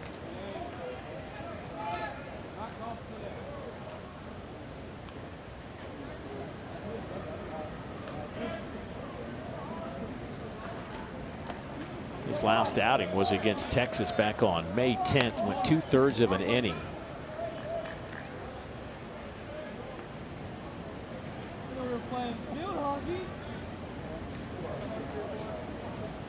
Gave up a hit and 4 runs. Grand slam by the Longhorns, and this will be a base hit as Harmon hustles down the line. Not much that Ford could do with it. Harmon just pounded it into the dirt.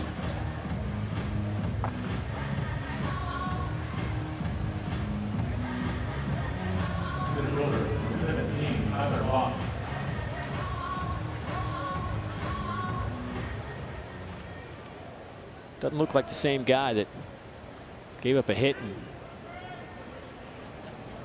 walked 3 against Texas in his last outing, that's for sure.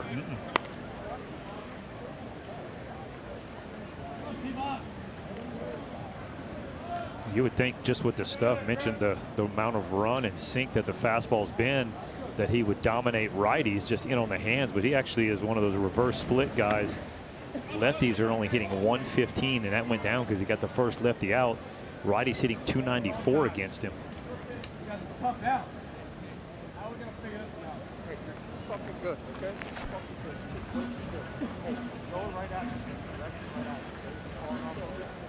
I love that. You got a catcher walking out there letting him know, hey, you're good, bro. Like, I saw him in after the 2-0 pitch or the last batter, like he gave him the signal. Levi gave him the signal, like, hey, you got to come to me. He was spinning off.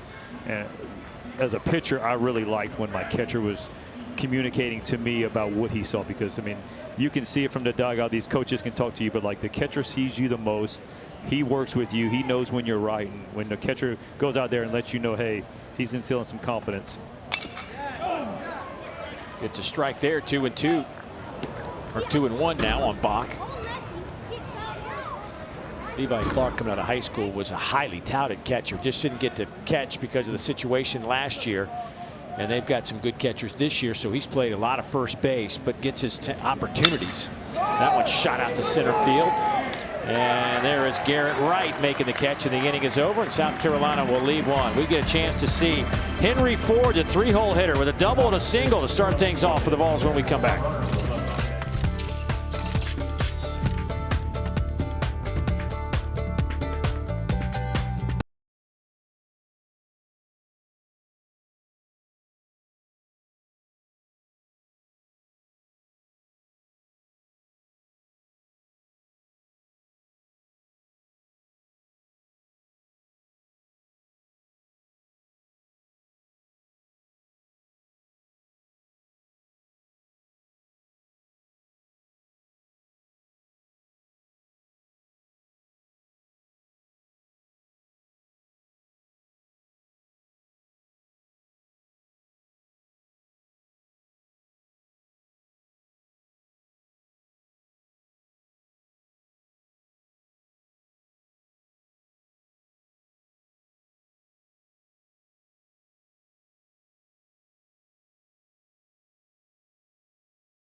Alabama, just outside of Birmingham at Hoover Metropolitan Stadium. 28th consecutive year the tournament has been held right here in this ballpark. As you look at the format this year, single elimination, all 16 teams on hand. Missouri stays alive, Ole Miss going home, Kentucky going home, and we'll see who the next two to depart will be. Tennessee up in front of South Carolina right now, 9-3. And don't forget, we've got Oklahoma, an 11 seed, taking on the 14th seeded LSU Tigers. Hard to say they'll put those two things together. That is something you don't hear very often. What you have heard is this guy can really hit. Henry Ford, a couple of hits tonight, is average at 300 right now. Ford 18 homers and 53 runs batted in. Actually give him 54. He had an RBI sacrifice fly back in the first inning. He singled in the third and doubled his last time up.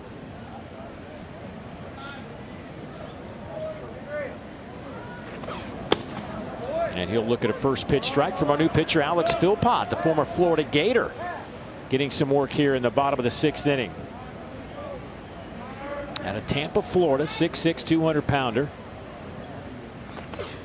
Spent 2 seasons with Florida before coming to South Carolina. 0-5 on the year. Got 3 saves. That's a big thing. They have 2 guys. He's got 3. Another guy's got 4 saves. But fastball is really good, up to 96 miles an hour. So the stuff is there. Little cutter, a little changeup. He went 2-2 as a freshman at Florida in 14 appearances, 3-4 last year with the Gators.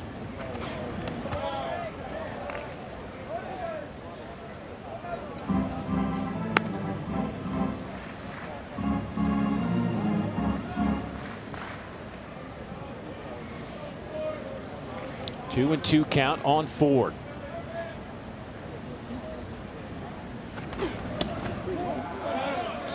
Now it's full 3-2 on the young man who transferred from Virginia to Tennessee. 6'5", 225, junior.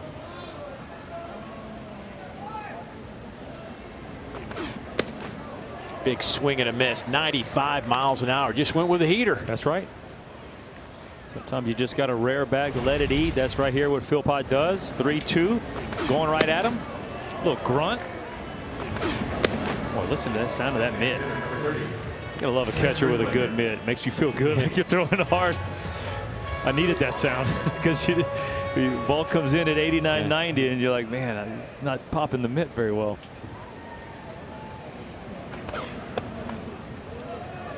Did you have anybody ever like look at your fastball and the batter after you threw a pitch and they turned to the dugout and they did like the changeup signal? Did that ever happen to you? That's all new. And I'm glad because it might have happened. Yeah, but a lot of that's new where they tell the dugout, hey, this is what the pitch was. But you're right. That would have been demoralizing on the mound. You're like, hey, wait a minute, man.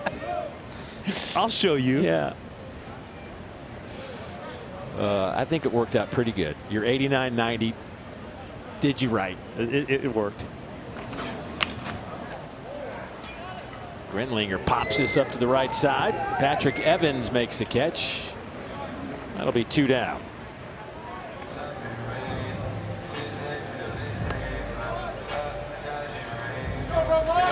I would do that as a hitter. I would do that just to defend the pitcher. I would turn around every time I saw a fastball. I'd turn around to the dugout and just give him the changeup sign.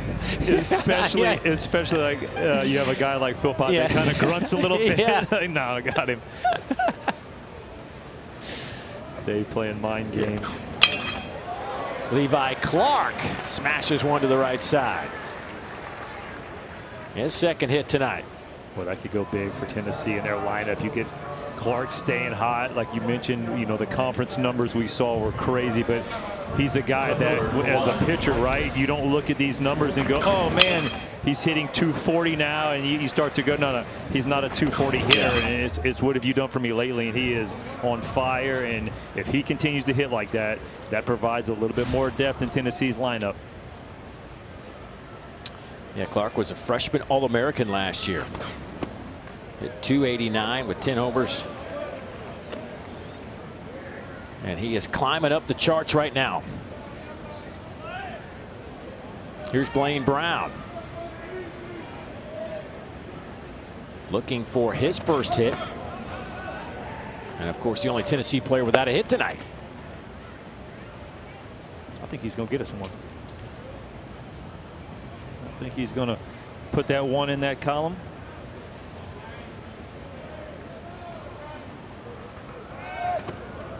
Now, he knows he's 0 for 3, but do you think he knows he's the only guy that hadn't had a hit tonight? Oh, they'll let you know. Yeah. The other guys will definitely let you know. And it usually happens like that. Everybody will be getting hits and barreling balls, and you have one guy that just can't see the pitcher. And it seems like every time you go up to the plate, it's 0-2, and you're like, you start shaking your head like, oh, here we go again.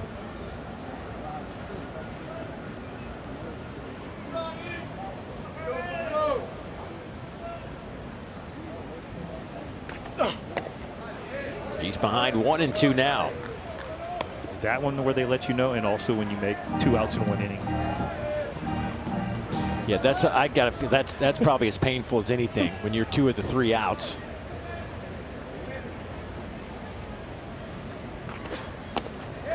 Swing and a miss, and the inning is over. Tough day for Blaine Brown, but a good day for Tennessee overall. They lead it by 6 after 6.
Leading the list, some stars from the SEC. Saw Frank Thomas in there, Big Hurt. We saw Big Ben, we saw Berkey, Todd Walker. How about that? Those are our boys right there. Yeah, the boys are here. Little David Price. I was working with last week in Texas A&M with Greg Olson, who was obviously a great pitcher at Auburn and had a great big league career as well. Wall of Fame.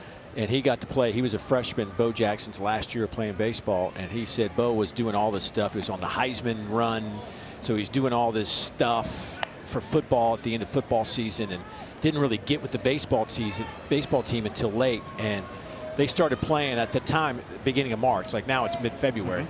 So Bo played like 6 or 7 games, just kind of getting his feet wet, and then starts mashing baseballs for like 2 weeks, and then all of a sudden, he took some trip or something and got NCAA violation and had to cut his last season at Auburn short. Because I asked Greg, I said, what was it like playing with Bo? And he was like, I only saw like 2 weeks of real Bo, like where baseballs were just getting shattered and people were scared. And then, of course, we saw what he was able to do in a short time. But you think about how little he played baseball, but how good he was. Patrick Evans, this ball is crushed. Speaking of good, Evans just went yard for the 8th time. That ball is way out of here. There was not a whole lot of movement from Blaine Brown out in left field.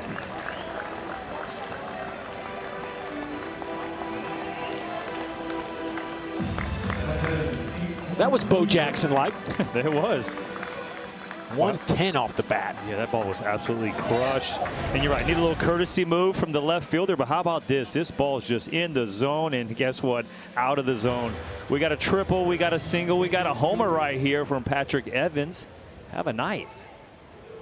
Makes it a 9-4 ball game. KJ Scobie with a big swing. He's 0 for 2. So Evans going to get probably get another at bat. He needs one more at bat to try to get that double, finish off the cycle. And if you're going to get the cycle, a park like this, we mentioned the big gaps. Yeah. He's already gotten to triple, so now this is one where you got to pull up a little bit. If you get another one in the gap or down the line, then you pull up and get that cycle.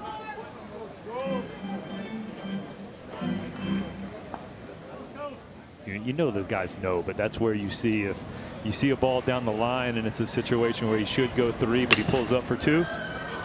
Fly ball out to right.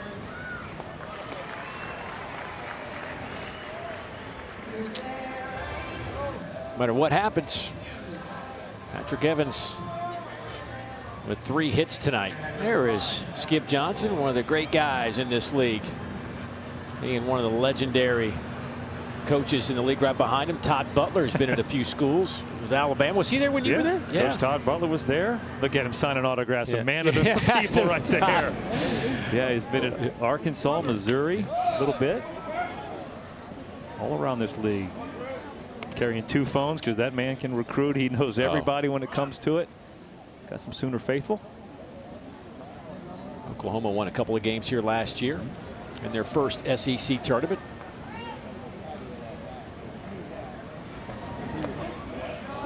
Lee Croy watches that one dive out of the zone. 1-1.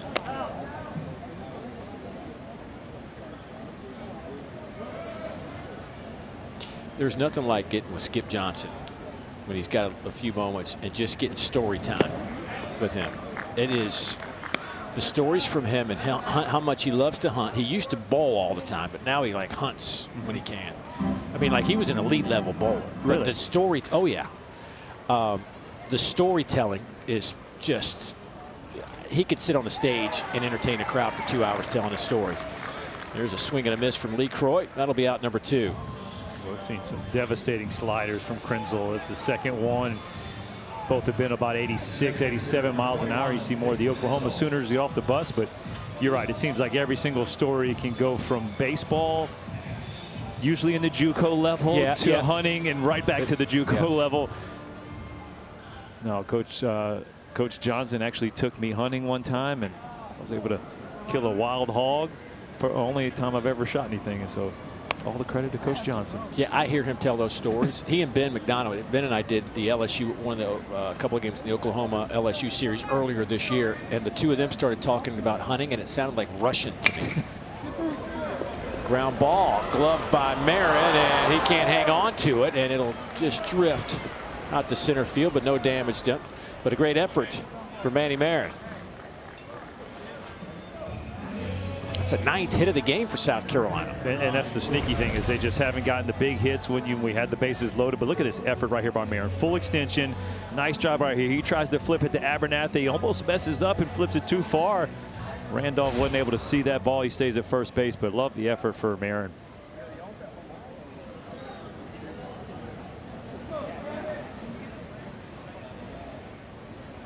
You kind of look at those numbers, Dave, you mentioned, right? South Carolina 9 hits, Tennessee 13. But when you look at runners in scoring position, South Carolina only 1 for 5. Tennessee's gotten it done 5 for 14, and that's why they have that 5-run lead.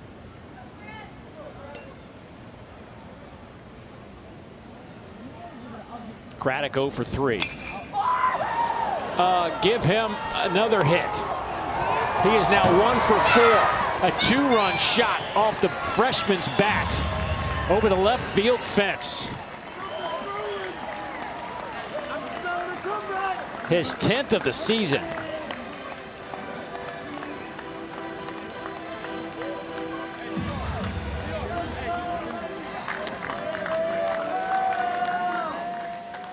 This is an absolute blast, Dave. You don't have to be in scoring position when you hit them like this. The 2-run home run, watch this. I mean, boom, right down to the ball, the big man. Home run number 10 on the season, getting to double digits for the freshman. Krenzel gives up 2 home runs this inning, and his night is now over. Freshman Craddock takes over the team lead with his 10th of the year. We'll update the change when we come back to Hoover, Alabama right after this.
Haven't started things off with a massive shot to left, and then just a few batters later, we get to see Will Craddock take the team lead in home runs with his 10th, a 2-run shot. It's the first multi-home run inning for South Carolina since April 14th against Davidson, a game they won 8-6.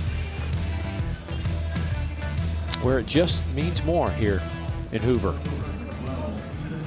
New pitcher on the bump for Tennessee. Will Haas takes over the freshman left-hander, 6'1", 200 pounds, out of Rockford, Minnesota.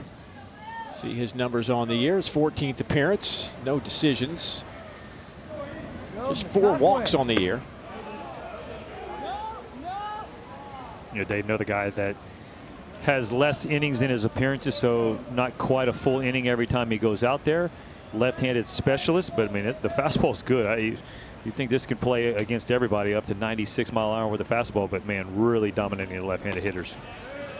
Well, he had 4 strikeouts over 2 relief innings in the final regular season game of the year for Tennessee against Oklahoma. Game played over in Oklahoma City. Runs a little frustrated with those 2 home runs.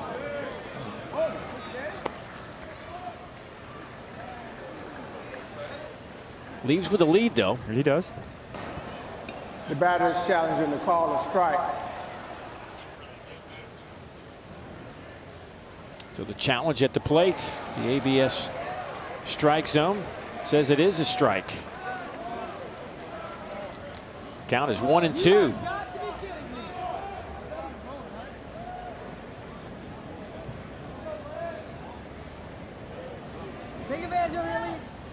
So 1-2 to Lizama. Out to third, backhanded there by Ford across the diamond, and Grimmer can't scoop it. That's going to allow Lizama to get to second base. Boy, Tennessee was on pace. So set a school fielding, or school record in terms of fielding percentage. Had a couple of botch plays today, but that'll be their first error. Yeah, this is a great pickup by Ford, that short hop, but then he just rushes the throw because he had plenty of time after the big pickup. Does a good job of shuffling, but then just cuts off that throw, and that's a tough pick. Lizama does a good job of getting to second base. They need a big 2-out hit. Hitting 400, they're 4 for 10 with 2 outs, so now you got to run in scoring position. Another 2-out gets you a little bit closer. Uhas, 1 for 3 today.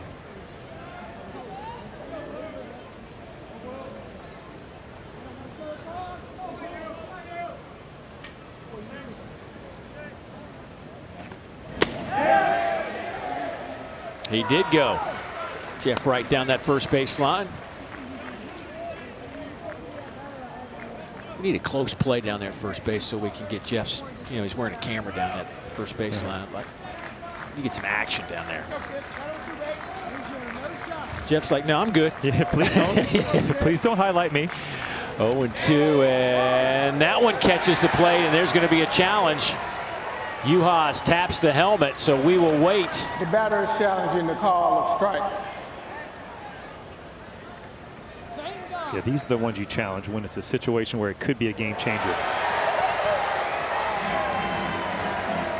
Eric Gaucher calling a strike, and it is. Haas walks off with a smile. 9-6 Tennessee.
It looks like a little split finger, and that ball actually cuts a little bit. Just the way Levi Clark caught it, was expecting to do something different, and that's, I think, why the challenge came, just the way he caught the ball.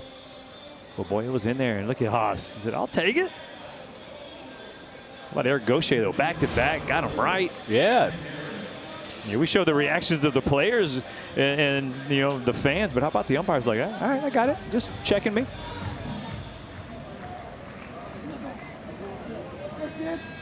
Nine 6 our scores. We head to the bottom of the 7th inning. Alex Philpott continues to work on the mound for South Carolina. I mean, that ball must have had a lot more break than Levi Clark is used to seeing from Haas. Well, when you think of left-handed splitter, it's usually going down and away, right? So down and arm side, and that one went down and kind of cut into that right-handed hitter. That's the beauty of a split. Sometimes you don't know where it's going, but it works. Manny Marin, high fly ball out to left to the track, and the catch is made there for out number 1.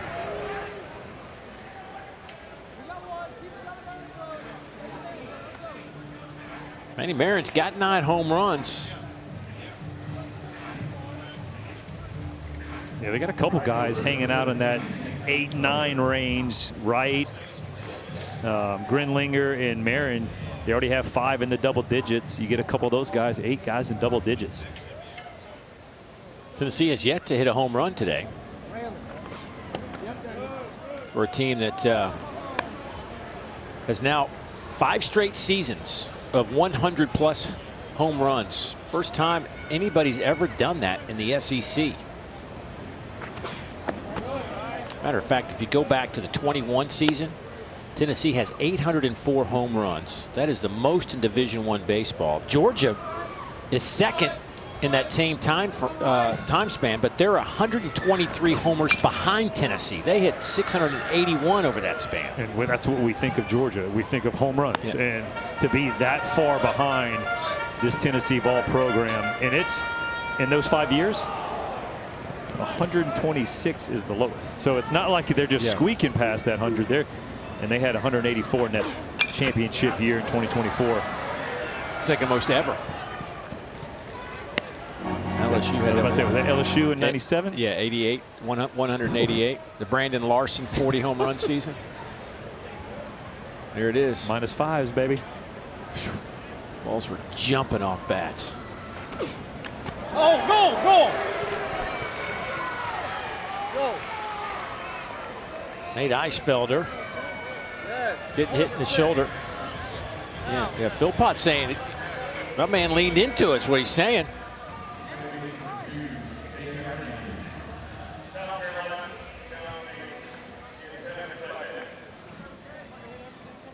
South Carolina wants to challenge, so that'll go up to the video replay center. Oh, he did. Oh. Live, I was thinking he just rolled away. Yeah. Philpott saw it better than anybody. If he's not wearing that pad, hey, if he's not wearing that pad, I don't think he's jamming that elbow out there. With a curveball, maybe, but you're right. They do that a lot more with that pad.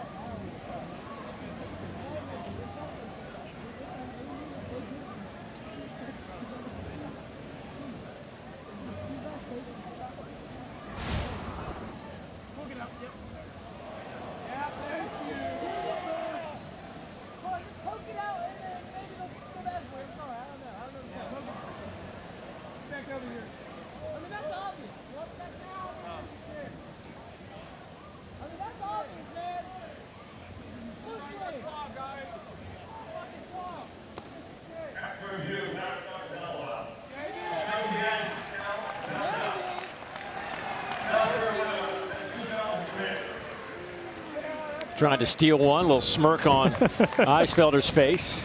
You could just tell he was on the base like, right, every time Derek Malika would throw up his hand, he was going back.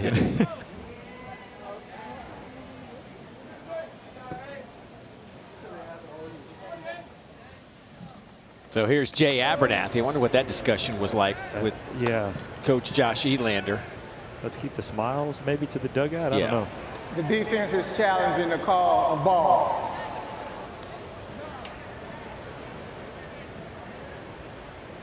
So a challenge by South Carolina on this pitch, and it was up in the zone.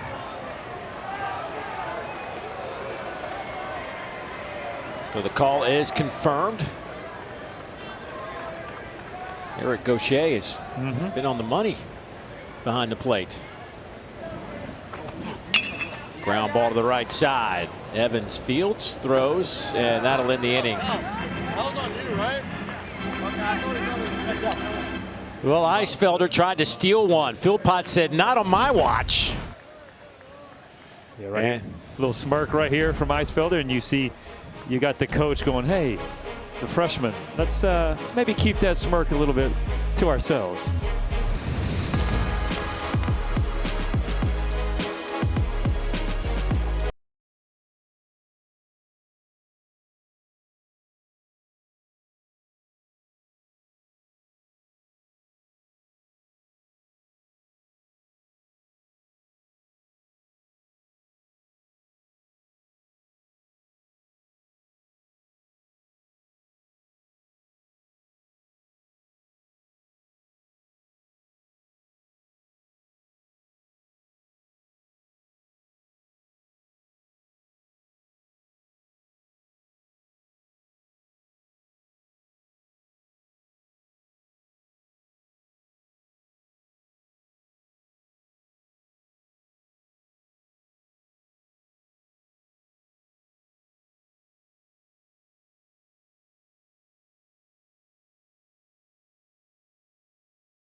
Tennessee leads it 9-6. 13 hits for the Vols, 10 hits for South Carolina. Simple changes. Jay Abernathy moves from second base. He'll roll out to center field.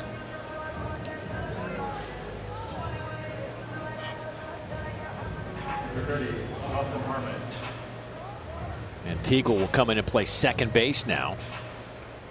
So Garrett Wright.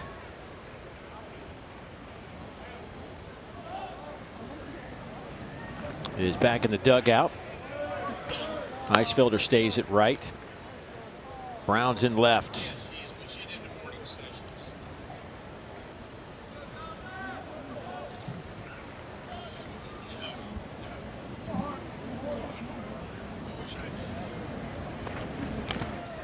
Fouled off at the plate. Dawson Harmon. I need to correct myself. Garrett Wright moves into right field, and Eisfelder comes out.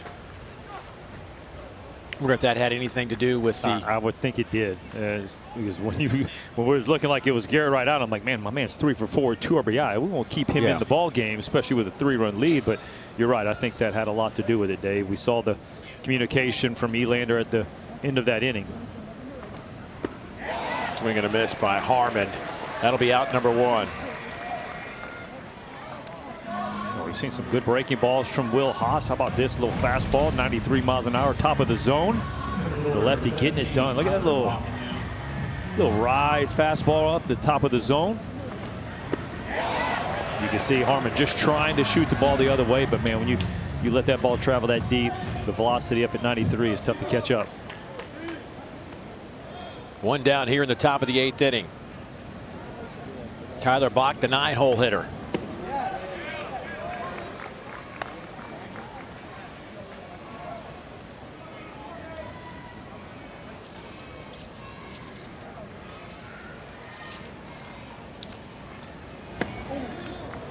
Bach played a couple of years at Wofford. His first season at South Carolina.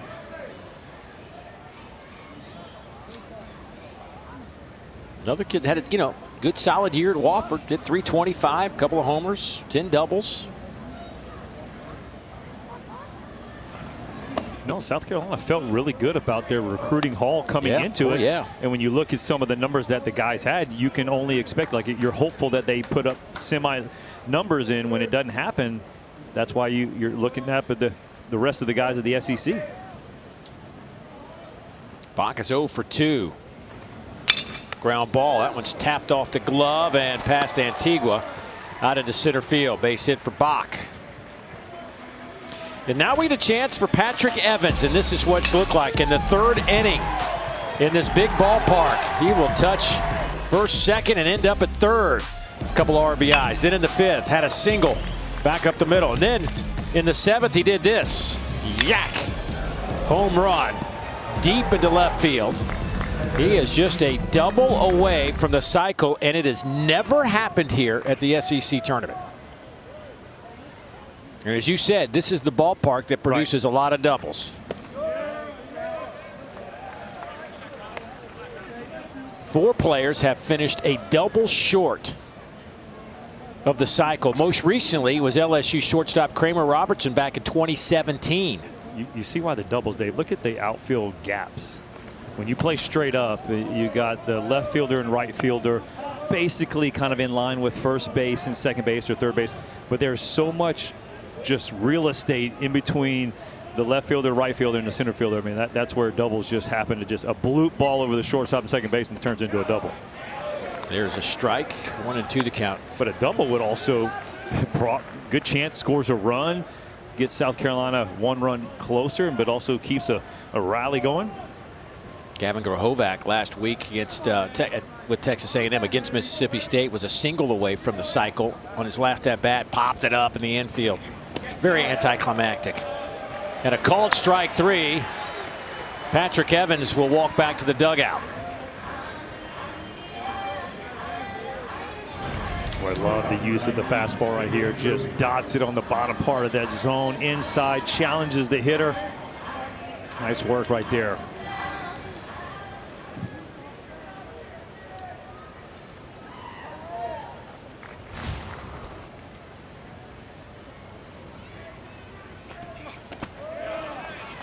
Swing and a miss from KJ Scobie, 0 for 3.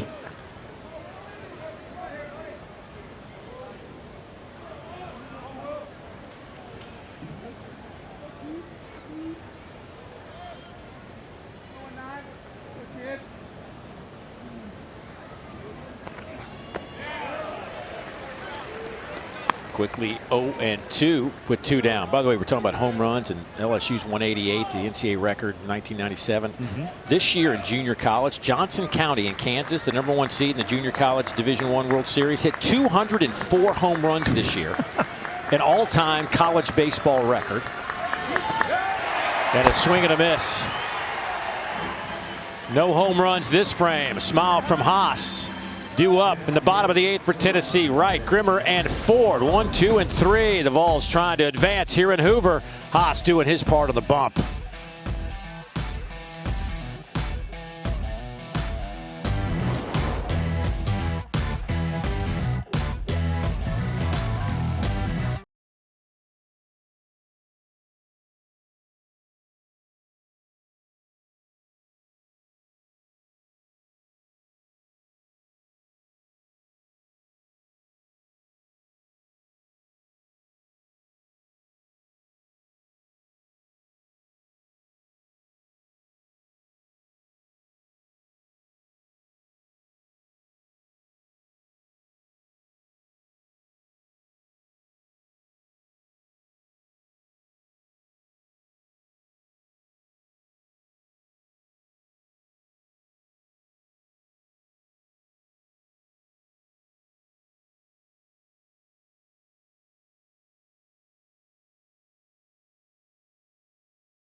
Over here.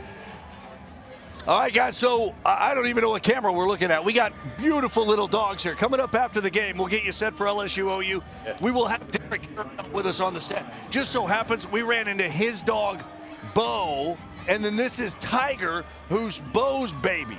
Yes. Right? Yes, second litter, yes. How great is it? We're going to have the winners on the set. This was not planned, by the way, either. No, we didn't know this. Was not planned. We were just going to come sit on the logo and found the dogs, and it's Derek's dog. Is this wild? This is wild. That's what I said. People are going to think this is planned. This is not planned. This is spontaneous. And they've been chilling the whole time, too, just kicking it. Great. Guys, this is awesome out here. Yeah, that's probably the best seat you could probably get. Much more comfortable, I'm guessing, than the studio, and you've got man's best friend with you. That's nuts. That was great. Those are beautiful dogs. Beautiful dogs. Not you, Dari. The dogs. That ball is launched deep to right off the bat of Garrett Wright. It is out of here. Home run for Wright. Have yourself a day. His 4th hit.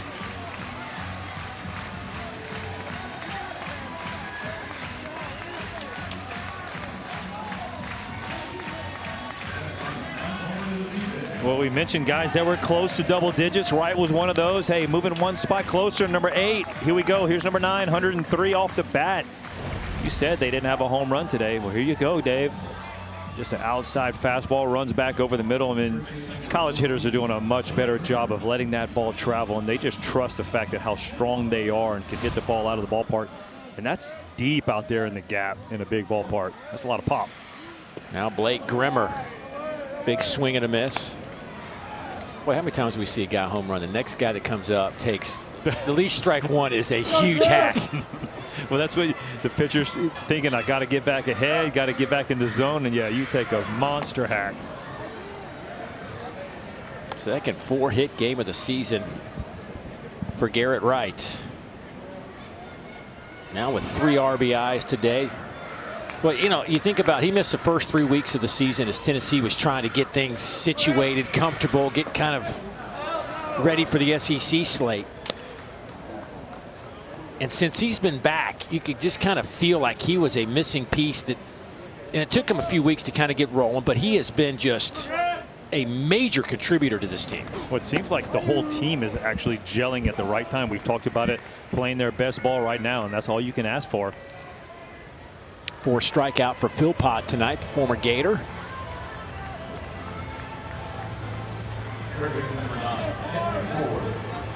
Tennessee going to be a I'd hate to see them roll into my regional as a 2 seed.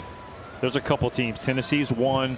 Ole Miss with their rotation and the way they hit the ball, I would not want to see him. Oh man, that ball is belted. Henry Ford. We have seen that more than once this year. His 19th.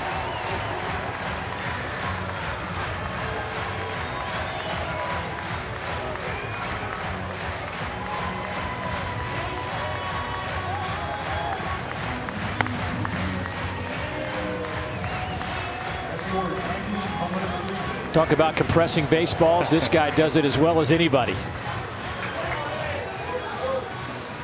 All you had to do, Dave, you pulled the other reverse jinx.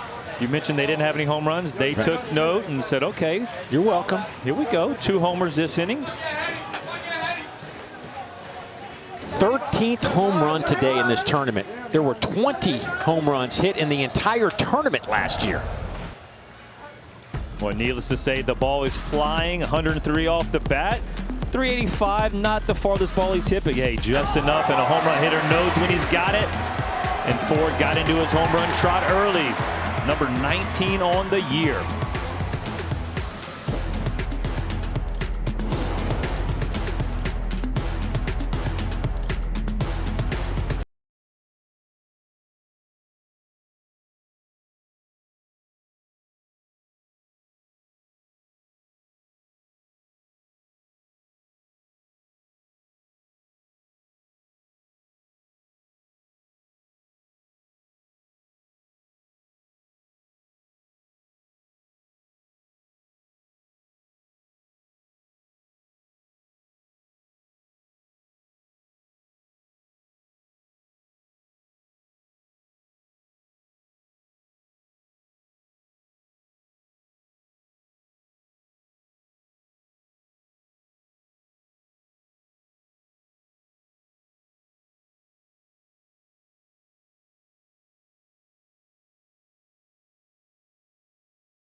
On the SEC Network is presented by Regions Bank, official bank of the SEC. A couple of home runs here in the bottom of the 8th inning for Tennessee. Their 31st multi-home run game this year. And it comes from 2 guys who have been home run hitters. Garrett Wright with 9 now, and Henry Ford with his 19th.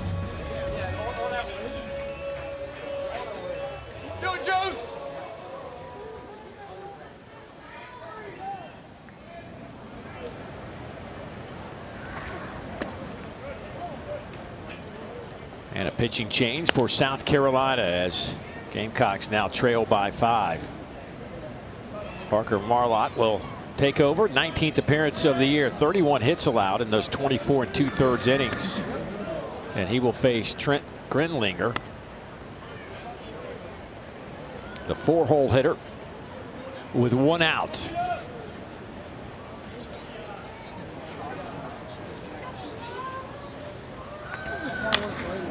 High chopper.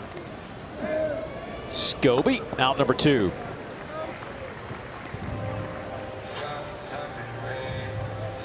Well, that'll get us to Levi Clark. A couple of hits today. Had an RBI back at the 1st inning. So Dave, we got Blaine Brown on deck. What's your mindset on deck? Are you wanting the opportunity to get that hit, or you're like, no, I don't want to be the only guy with a 0 for 5 on the day? So I mean, sitting there going, oh, like, I mean, you always want your boys in front of you to get a hit, but that's a great. I would think the competitor would want to go give me a chance. But yeah, the 0 for 5 is, you don't want to wear that.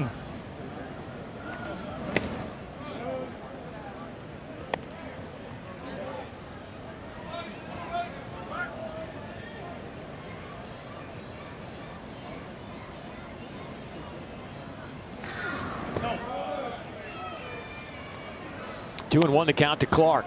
His average now at 240. Again, he left pre-SEC baseball hitting 165 and has raised his average up to. Oh, did my man catch it? Oh my gosh, what a catch! Lance Cormier, professional ball player, just showed some skill. Yes, my man, nice work. Look at this, look at this. It went through the lights. Hey, did you see how I gave you room to make that play, though? Get out of the way. Hey, that was nice. I got to tell you, you were a pitcher. I didn't know how good your glove was, but you showed me a little something. Is that skin? Is that your skin on the baseball? Man, it came right through there. I wish you could see the lights, but it came through that. I didn't even have a shot. So that'll do it. Strikeout at the plate. A couple of home runs here in the bottom of the 8th inning. In the call of strike. Oh, we got to wait a minute.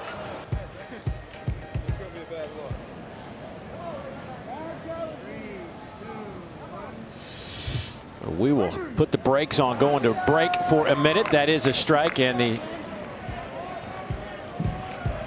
that'll get South Carolina off the field as we head to the 9th.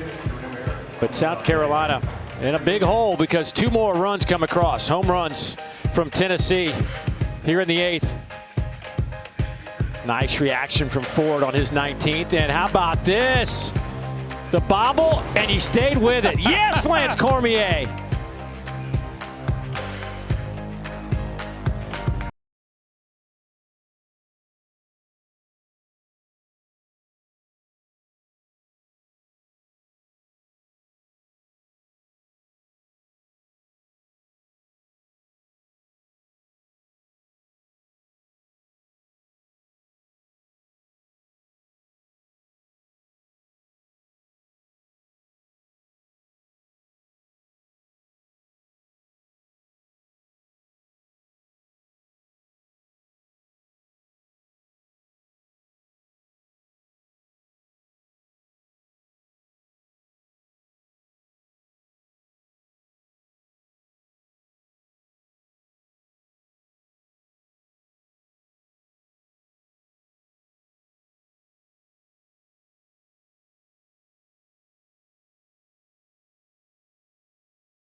Bit of a heater in terms of home runs and runs scored. Last 15 conference games, averaging over 7 runs a game. Hit 33 home runs in that stretch.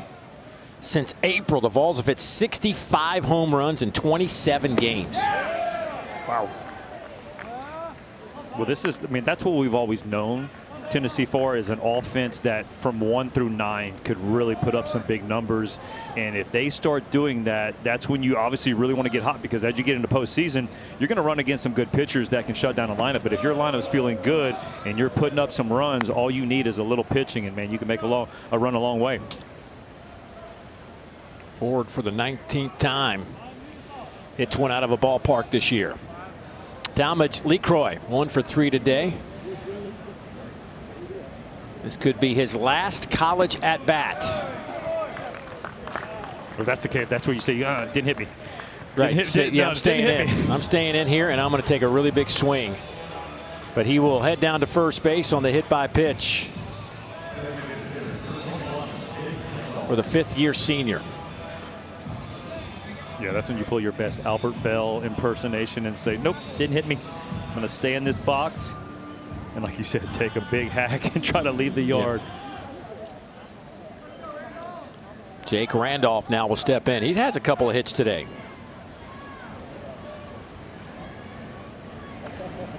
Fouled straight back. Will Haas in a safe situation here for Tennessee. 3-run ball game when he came in.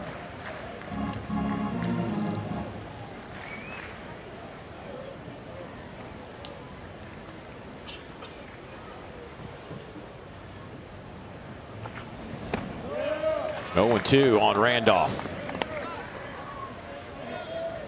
Don't forget, coming up after this one, we get LSU and Oklahoma.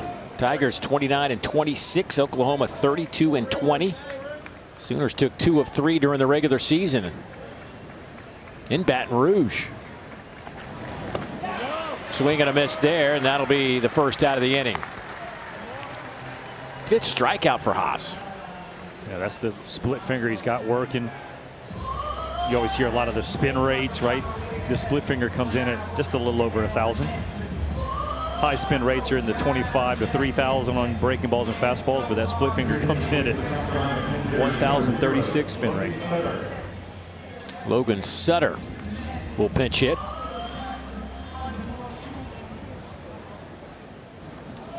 Logan, the senior, getting one final at bat.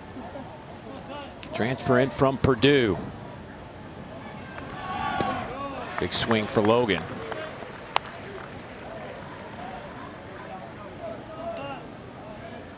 Logan hit 5 homers, had 15 runs batted in this year. Hit .230 overall.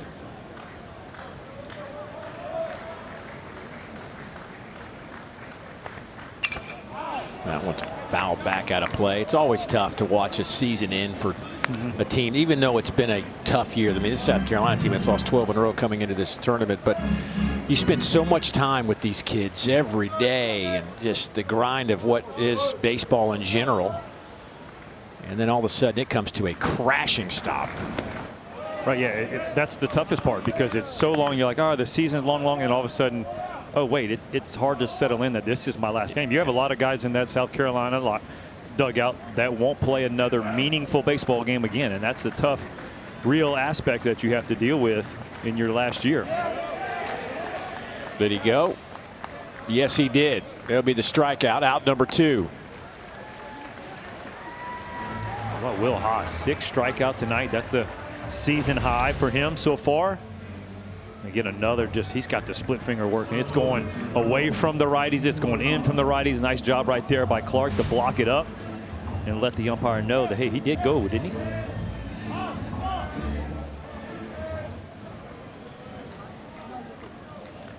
Ethan Lizama, 1 for 4 today. The last chance to keep this one going for South Carolina. That one's off the plate.